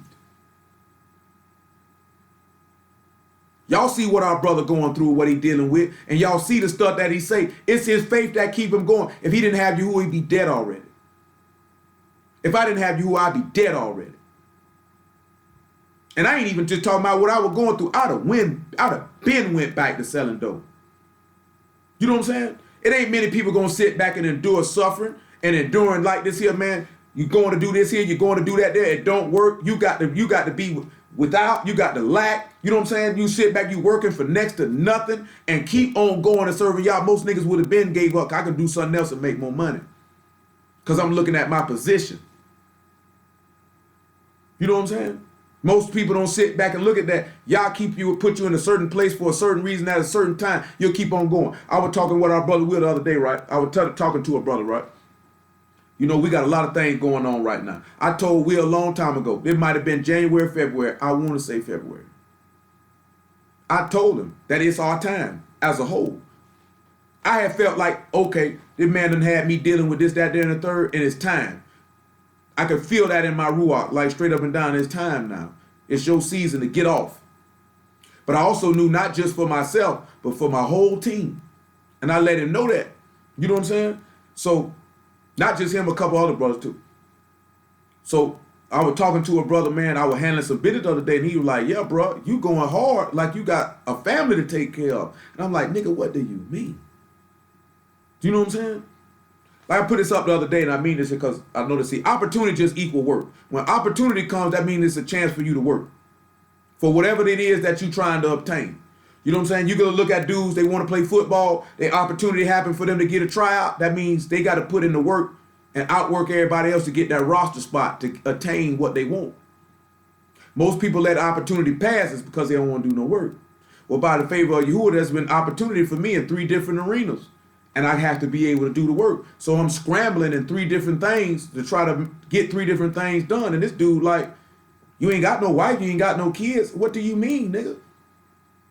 You know what I'm saying? It's things I want to do, nigga. I like nice clothes.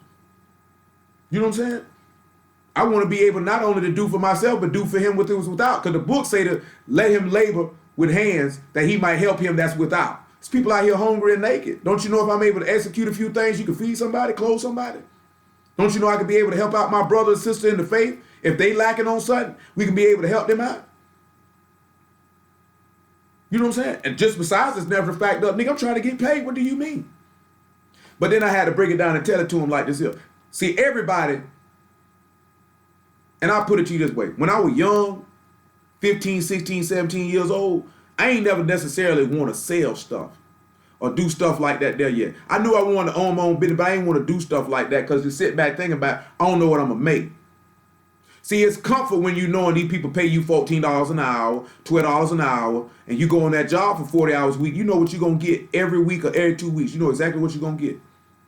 But like how Will put it, when you were hustling and you got to go to it and go get it. See, that's why I told you there's a difference between a grinder and a hustler, because hustlers create. Hustlers can be a grinder. You can be a hustler and a grinder, but you can be a grinder and not be a hustler, because hustlers create. You know what I'm saying? There's a difference.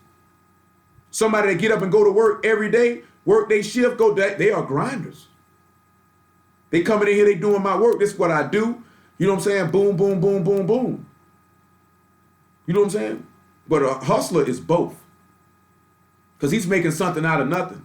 I mean, he has to grind. He's got something that he done created. You know what I'm saying? Or like when you have somebody front you something on consignment, and then you bring that back, and then what you got, you gonna do what you want to with it.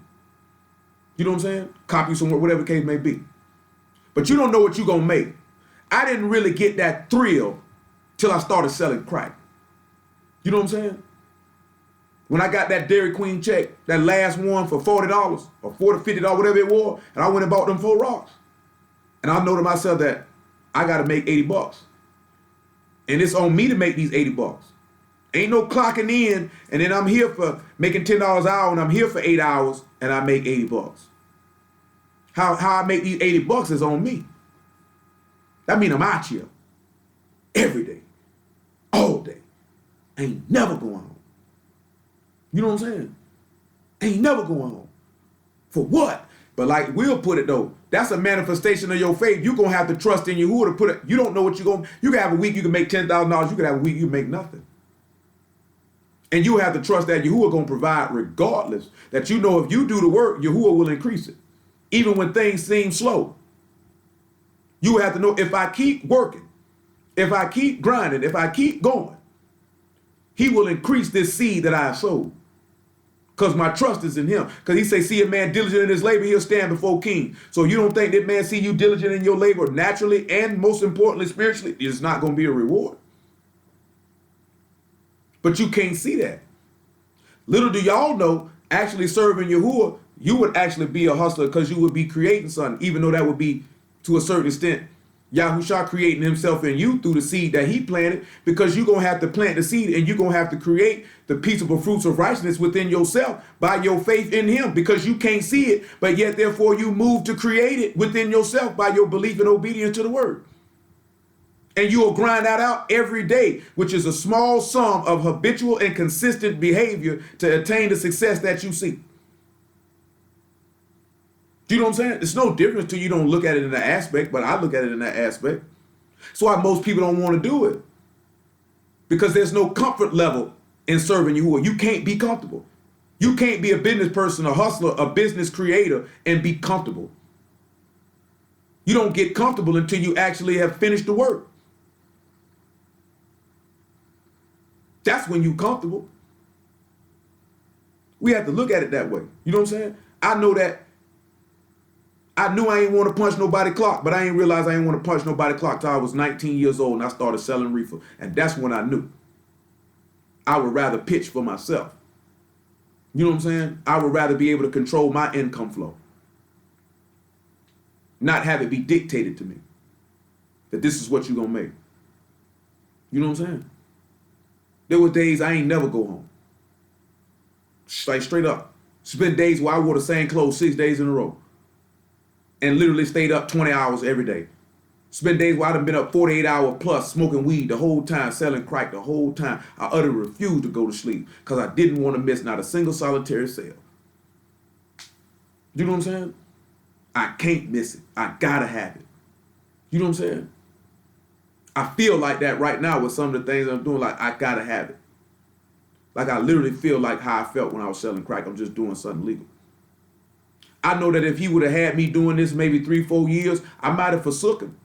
And I done stated this to people before. Because I'd have got caught up. Hello? Hello?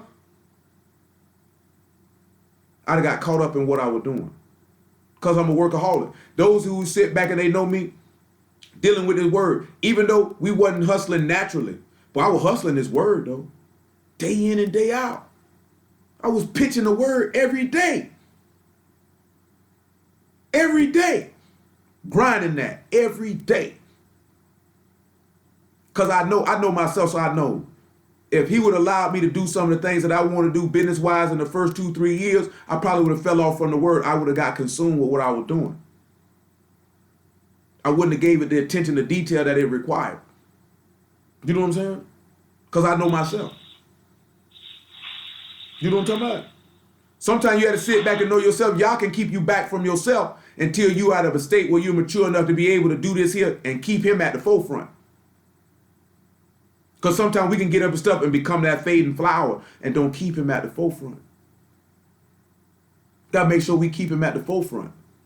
Right there in the middle of your forehead. Kadesh to Yahuwah. Sanctified by to Yahuwah. Only way you're going to be sanctified to Yahuwah is through faith. Because if you think it's just going to be by the law in itself, that means you earning your way to Shamayim. You can't earn your way there. You can't earn your way there. That means Yahushua was no effect to you. You can't earn your way there. 1 John 3 and 7. That's just my thoughts. That's how I think. You know what I'm saying? I remember the first time I started selling something was in 11th grade, I think. Maybe, yeah, it was 12th grade. Applied economics, had to sell sweatshirts. I was horrible at it. I might only sold like 2. I didn't really apply myself that well. You know what I'm saying? I'll tell you no lie, I didn't really. One, I'm like, who's going to buy an Inglewood sweatshirt for one? Nigga, I didn't even buy one. You know what I'm saying? And we were supposed to buy one. So how you going to sell something you don't even buy? Now, also at the same time, though, a nigga did sell crack and I ain't smoking. You know what I'm saying? But when you looking at like a clothing, shoes, why would I buy clothes and shoes from you and you don't use them? The same way how the brothers sell the moringa and the soap, why would somebody buy moringa and soap from them and they don't use it? Why would I buy that and you don't use it? You want me to buy something you don't use. It's the same way, why would I buy the word from a nigga he don't follow it? He ain't a partaker of the fruit, but you want me to partake of it. Why would I do that? You know what I'm saying? Why would I do that? You just sit back and look at that. It's the same thing. Ain't no difference.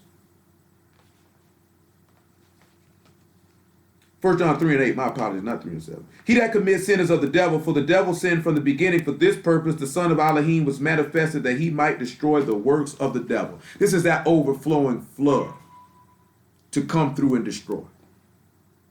To cast that down. That a heart of faith might be made manifest. Look at Galatians chapter 3 by verse 20.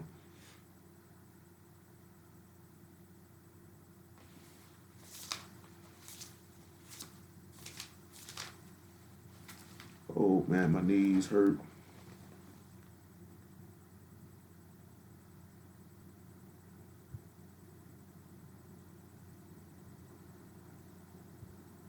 Let's sit back on what I was looking at.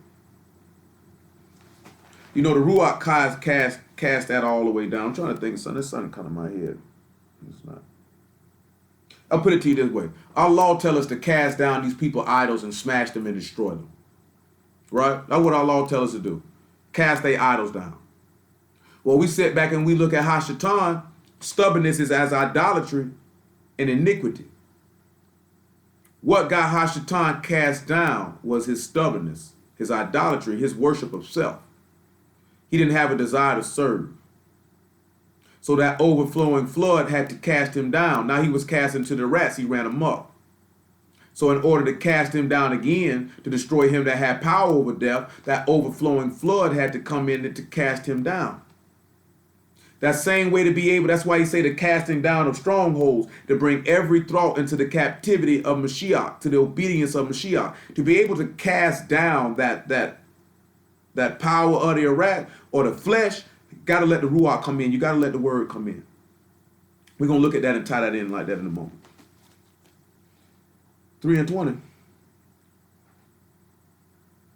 Now a mediator is not a mediator of one, but Elohim is one. Is the Torah against the promises of Elohim? Elohim forbid. For if there had been a Torah given which could have given life, truly righteousness should have been by the Torah. But the scripture have concluded all under sin, that the promise of Amunah of Yahushua HaMashiach might be given to them that believe. The promise is the Ruach. This is what he promised you. The Torah can't get you that. It plays a role in it, but it can't get you that. He finna tell you the role that it plays.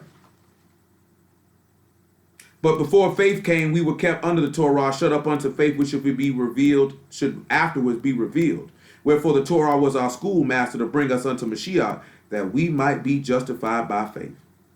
But after that faith is come, we are no longer under a schoolmaster, for ye are all the sons of Elohim by faith, and Yahushua HaMashiach. So this is what's going to sanctify us and make us son. Because he say the Torah was the schoolmaster. So that means the actual application and working of the law and the knowing of the law and the keeping of the law should have allowed you to see the Son. And once you see the Son, you would have believed. And then because of your belief, then you will remain obedient to that which was your schoolmaster to bring you to that faith, and therefore you would be saved. Because then these things would do this here, this overflowing and flood of this rain or this tempest. See, look at Matthew 26 and 41.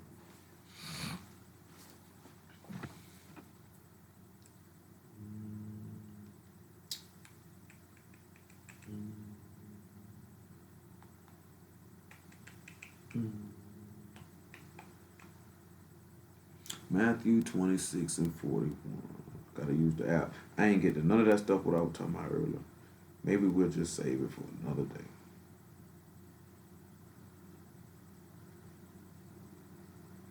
Say, watch and pray that you enter not into temptation. The Ruach indeed is willing, but the flesh is weak. So, he says that you should pray that you be not tempted. Because the Ruach wants to follow. I just had a brother call me earlier. He had a little situation he was thinking on. And he was like, he say, my Ruach is telling me not to do this. My flesh say, go do it. My Ruach say, don't do this. I say, well, you sit back and you look at if your Ruach is already letting you know not to do this, then you need to follow that because the Ruach is willing to obey Yahuwah. Why? Let's look at Galatians chapter 5. Because if we knowing that there's that rain or that flood, I mean, the words that I speak unto you, they are Ruach in our life. He said, the comforter which the Ruach HaKodesh shall bring to remembrance all things that I said unto you. So that overflowing flood is the word to keep you in line to cast down the works of the flesh, the thoughts of the flesh, the leanings of the flesh. This is why Paul said, I delight after the Torah of Elohim in the inward man. See, let's sit back and look at that's why he say the kingdom of Elohim is not meat and drink, but righteousness and shalom and joy in the Ruach HaKodesh. Do you joy? Do you delight after this man word in your inward man, in your Ruach? Do you have shalom in your Ruach because of your faith? Do you have the righteousness of faith in you? Because that is the kingdom of Elohim. Because what is meat and drink? That means the kingdom of Elohim is not feast days and Shabbats. Because those are feast days. It's not in meat and drink.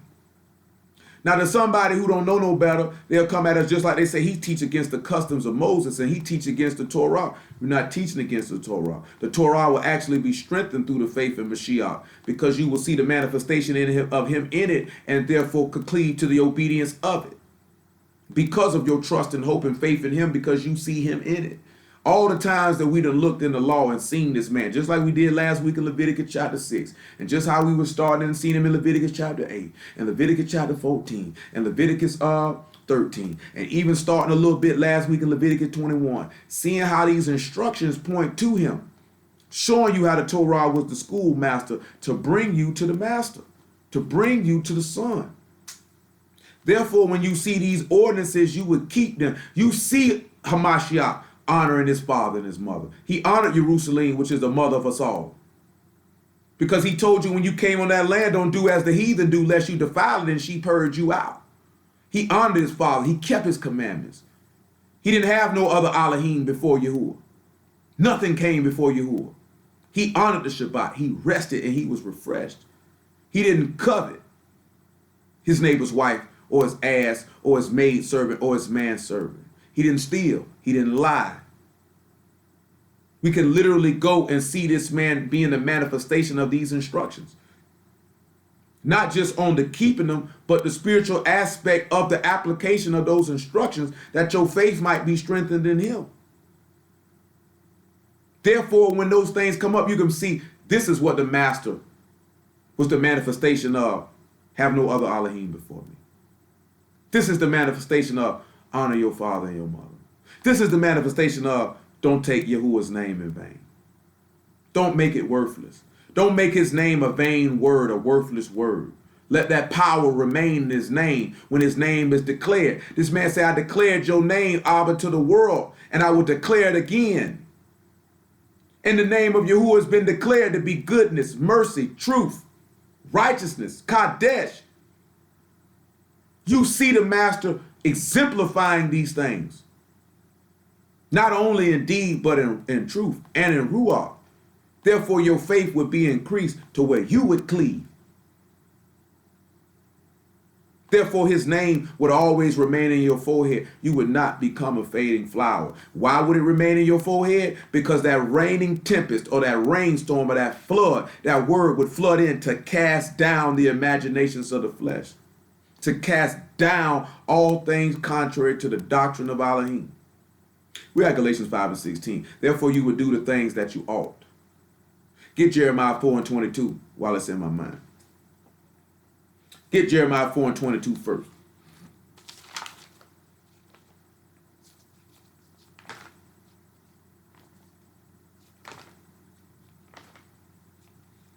Yeah, I didn't think I was going to deal with this evening, but let y'all be praised and let y'all work it how he see fit. It's just something to consider, man. You know what I mean? I mean, we all deal with different things. 4 and 21. We all deal with, matter of fact, make it 19. We all deal with different things. Like Solomon told us, we all know the plague of our own heart. Everybody know the things that plague and attack their mind. Everybody know the diseases of their own mind. Everybody's sin and desire and is not the same. Everybody's faults are not the same. That's why he tell you to confess them and to be there for one another and to pray for one another. Because everybody's issues is not the same. If you sit back and you look at it, can't be no schisms in the body. It can't be 3-4 people over here, this, that, there, and the third. You know what I'm saying? It have to be that oneness and come together. A lot of times, like I said, we've been looking earlier, is sometimes you come in and niggas want to do their own thing. And they want to go their own way. You know what I'm saying? You can't be a part of a body separated from it. And when I'm talking about that, that means fragmentations. Everybody got to come together as one. Do you know what I'm saying? This is how it has to be. You got to actually love each other. You actually got to pray for each other. You actually got to hold each other down. Not when it's convenient. Not when you want to. You know what I'm saying? You sit back and look at, just like we read earlier, you ought to be shamed if a nigga tell you they did something wrong and you don't reprove them for it. You shouldn't be sitting there stamping something you know scripturally is wrong. The book say you ought to be shamed. Then we already sit back and know, he say those that do evil will wake up to some the dust of the earth. He say some to everlasting life and some to everlasting shame and contempt. So if the shame of Elohim is on your head, you playing with death. Because when you know that somebody did wrong and you don't say nothing, you complicit with the behavior, which means you take pleasure in it and worthy of the same judgment of the person who committed the act. It was better for you for them not to even have told you that if you wasn't going to reprove them. Because he say that which make manifest is light. So if you a son of light or a daughter of light, and darkness is brought to you, you're supposed to make manifest the light that is wrong so they may be corrected, whether they like it or not. And if they don't want to take the correction one-on-one, then the word say you're supposed to expose them in front of everybody. But then we look at that as that's wrong. You shouldn't do me like that. Better we do that than we get stoned, because then all of us would be dead. None of us would even be at the point to be saved. We'd all be dead. That's always been Yasharal's problem from day one.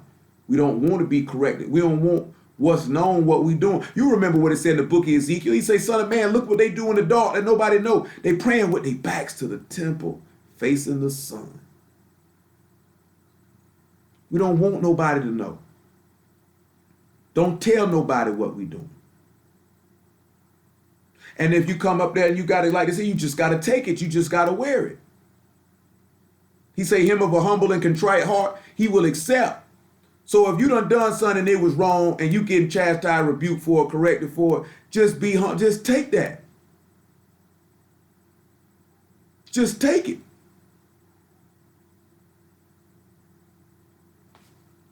Four and 18.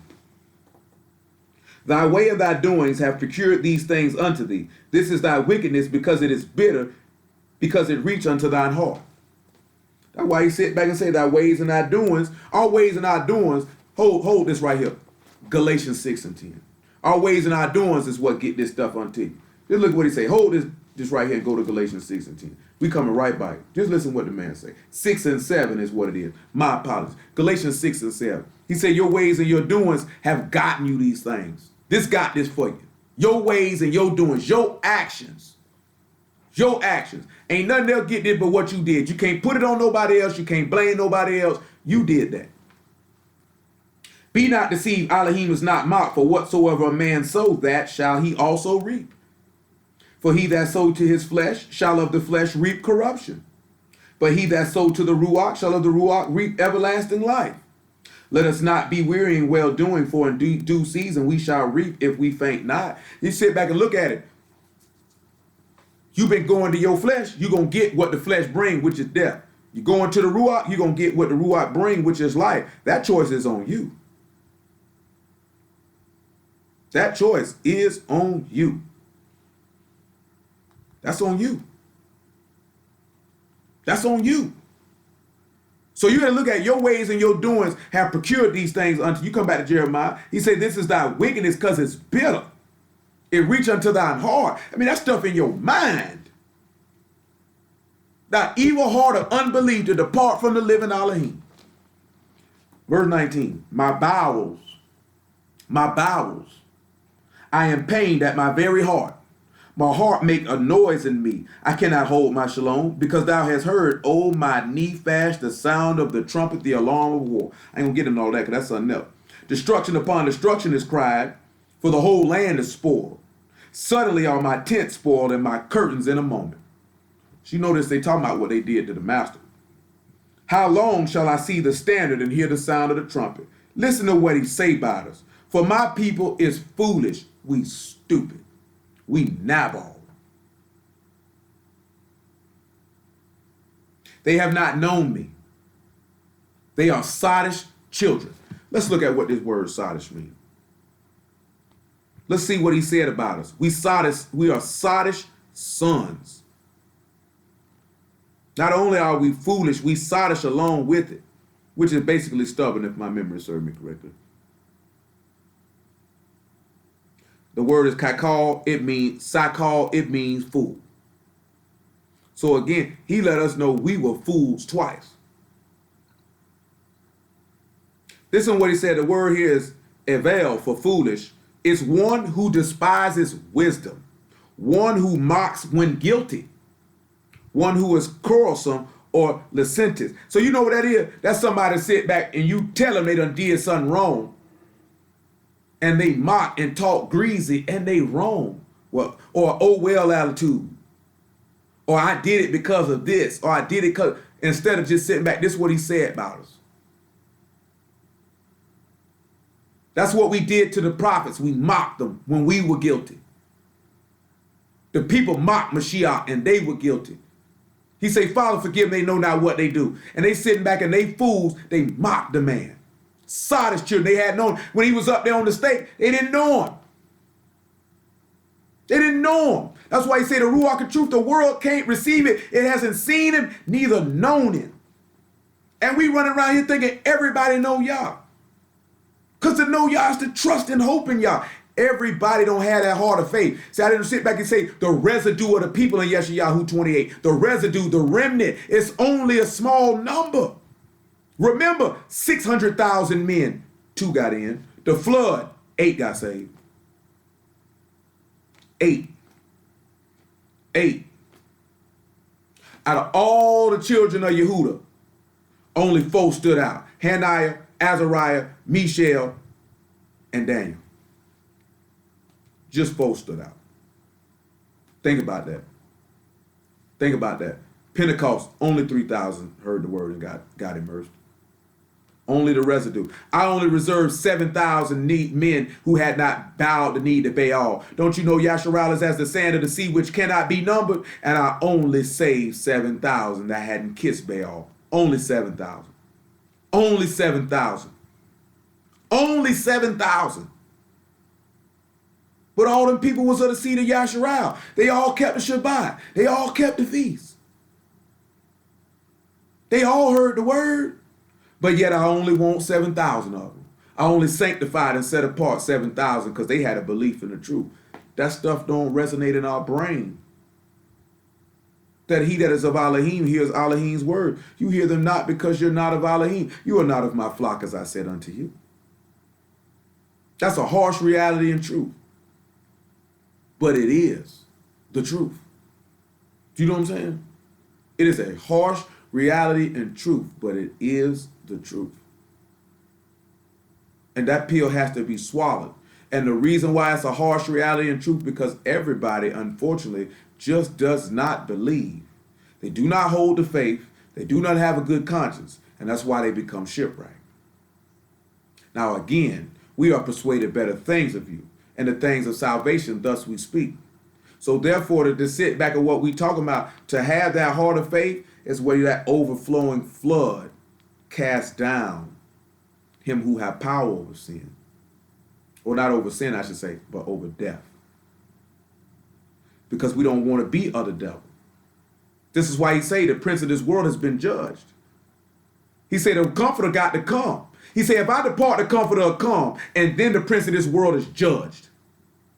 So that overflowing that rain, because you've been torn and he healed you, and you have been smitten, he bound you up, and then on the second day, he died, and on the third day, we shall live in his sight, and it should be like the early and latter rain. That's why it had to come like that. I got to die. I got to go through all this. I got to do all of this so that it be able to come through, that we might be able to defeat the adversary, to stand before the Father in Shamaim. It's just that simple. But you're going to have to allow the word to do its work. You're going to actually have to believe to allow it to do the work. Faith without works is dead. Work without a munah, without a faith, is worthless. And faith without works is worthless.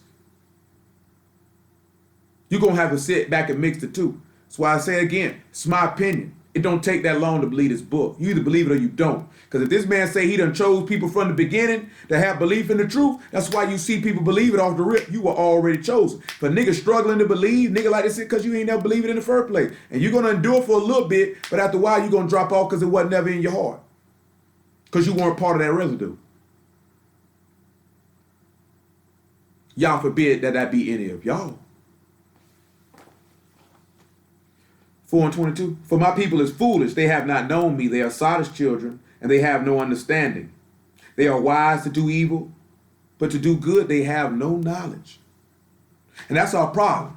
We got a lot of skill to do wickedness, but to do good, we just don't seem to know it. We just don't seem to know it. Because we don't seem to want to know it. We don't like to seem to retain this in our knowledge. I do not recall. You recall what we were going for? I said this here. Nope, nobody does.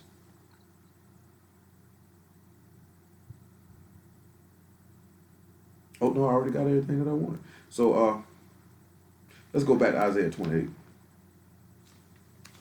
Wrap this thing up. It's 10:54. We back at the 2-hour mark. Well, let's get this 2 Corinthians chapter 10 and verse 3 though. I know I need that though. Whatever it was I asked for before, if y'all be merciful, he bring it back to my mind.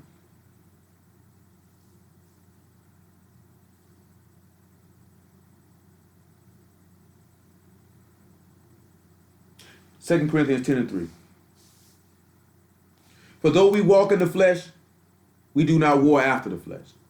For the weapons of our warfare are not carnal. We ain't warring with no, let's sit back and realize something. We warring with the word. You got to let it come in your mind and heart to flood in. But mighty through Elohim to the pulling down of strongholds, to cast that down. Casting down imaginations and every high thing that exalts itself against the knowledge of Elohim, and bringing into captivity every thought to the obedience of Mashiach. Well, what's the things that's going to cast down anything that exalts itself against the knowledge of Elohim? But that overflowing flood, or the word, the Ruach. Oh, that was Galatians 5 and 16. Told I, how did you bring it back? And he's saying, having in readiness to revenge all disobedience when your obedience is fulfilled. Do you look on things after the outward appearance? If any man trust himself that he is Mashiach's, let him of himself think this again, that as he is Mashiach's, even so we are Mashiach's. For though I should boast somewhat more of our authority, which the Master hath given us for edification, and not for your destruction, that I should not be ashamed. Now when you sit back and look at the authority that Yah gives is not for the destruction, but for the destruction of people, but for the edification, for the instruction of. You know what I'm saying? This is what got Moses hot, which I can be able to work that in now. Let's go to Numbers chapter 20.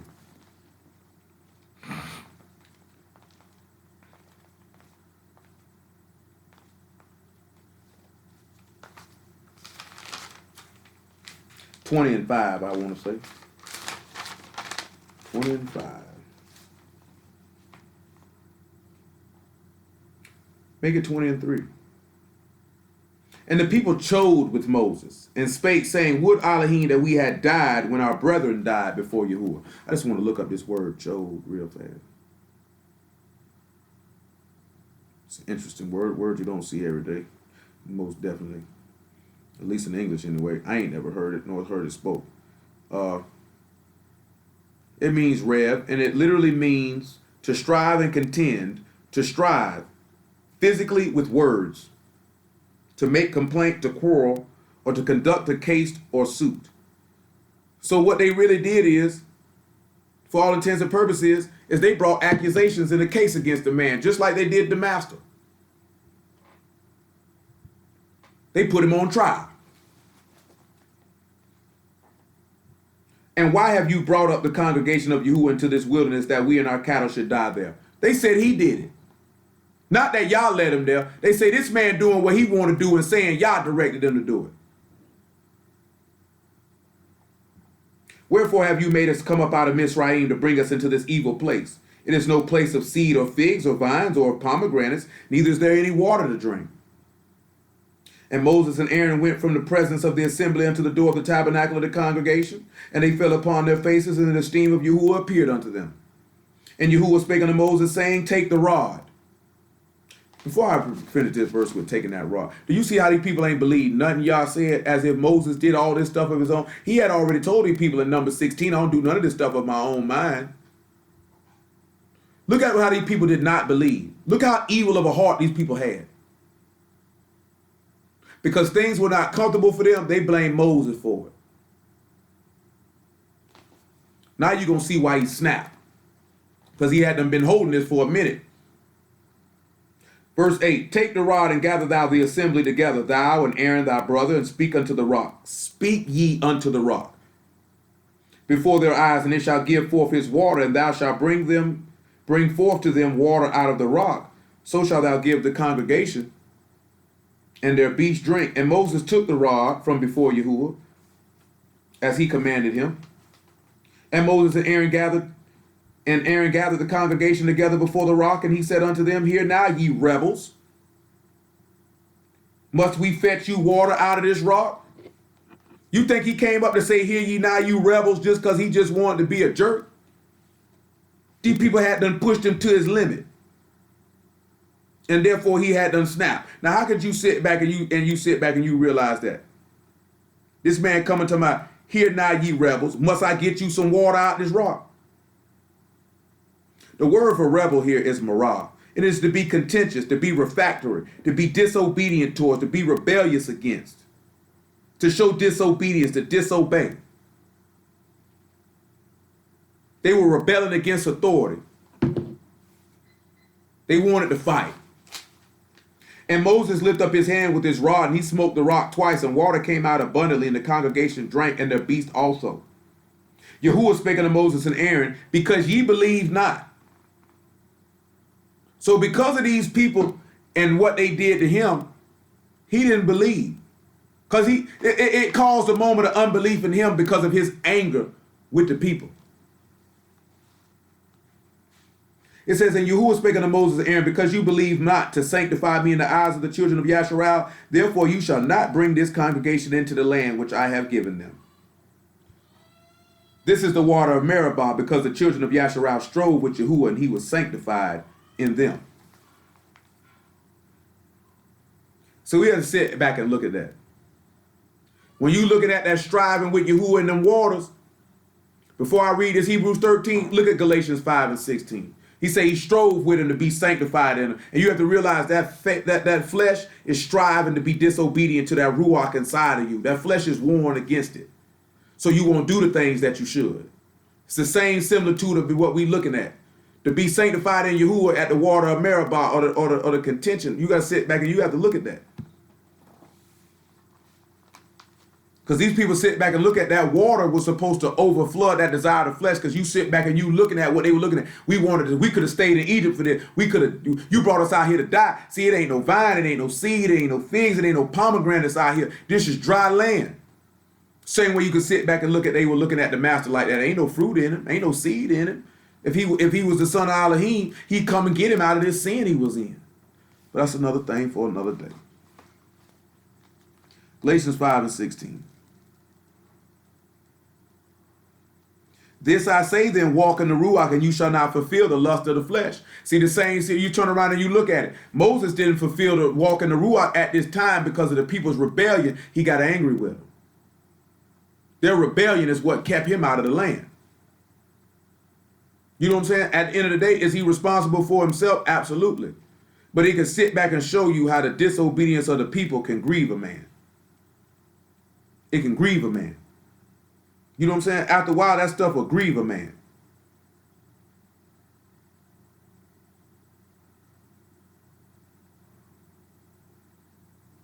Get Psalms 106 and 30.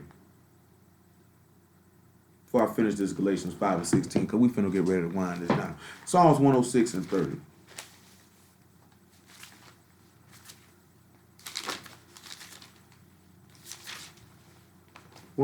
and 30.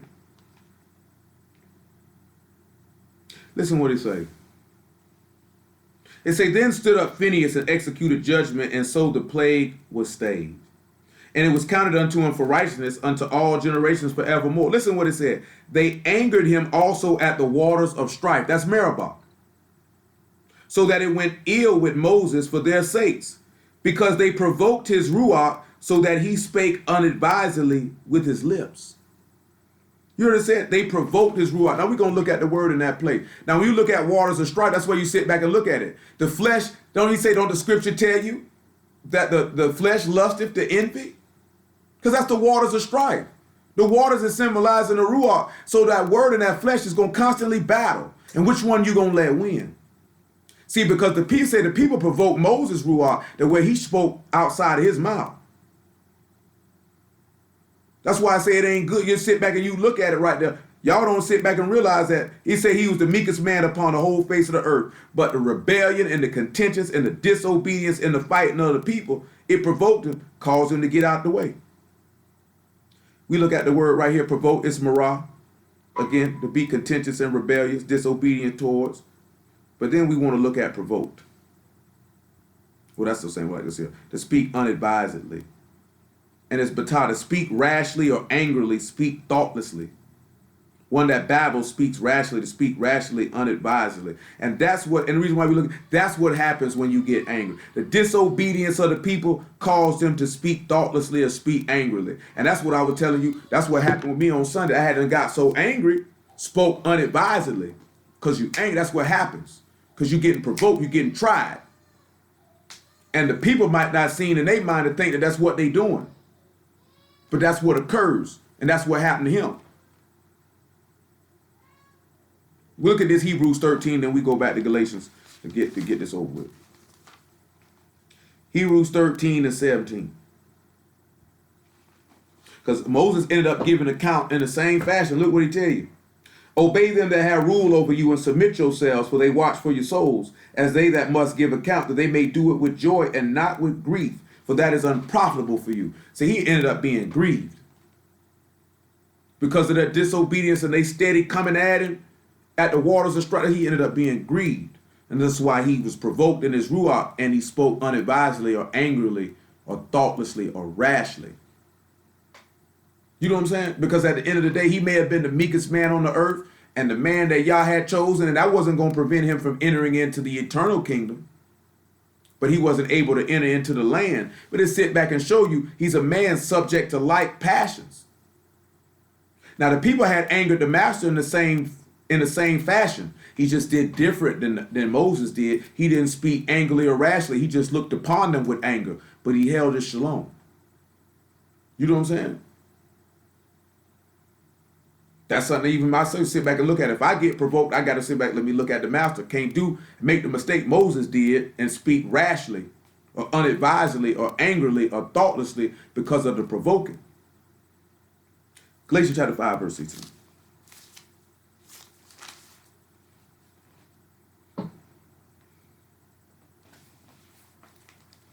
This I say then, walk in the Ruach, that you shall not fulfill the lust of the flesh. For the flesh lusts against the Ruach, and the Ruach against the flesh, and these are contrary the one to the other, so that you cannot do the things that you would. That's what happened with Moses, with the people, and that's what that was looking at when you're looking at the waters and the strife. It was the battle between the flesh and the Ruach. That's why Paul turned around and say, the things that I ought not do, I do, and the things that I ought to do, I don't. Therefore, I consent that the Torah was good. Same thing happened to Moses. But we'll stop it right there. Hallelujah for Yahushua in the word. Let's just stop it right there. Stop it right there.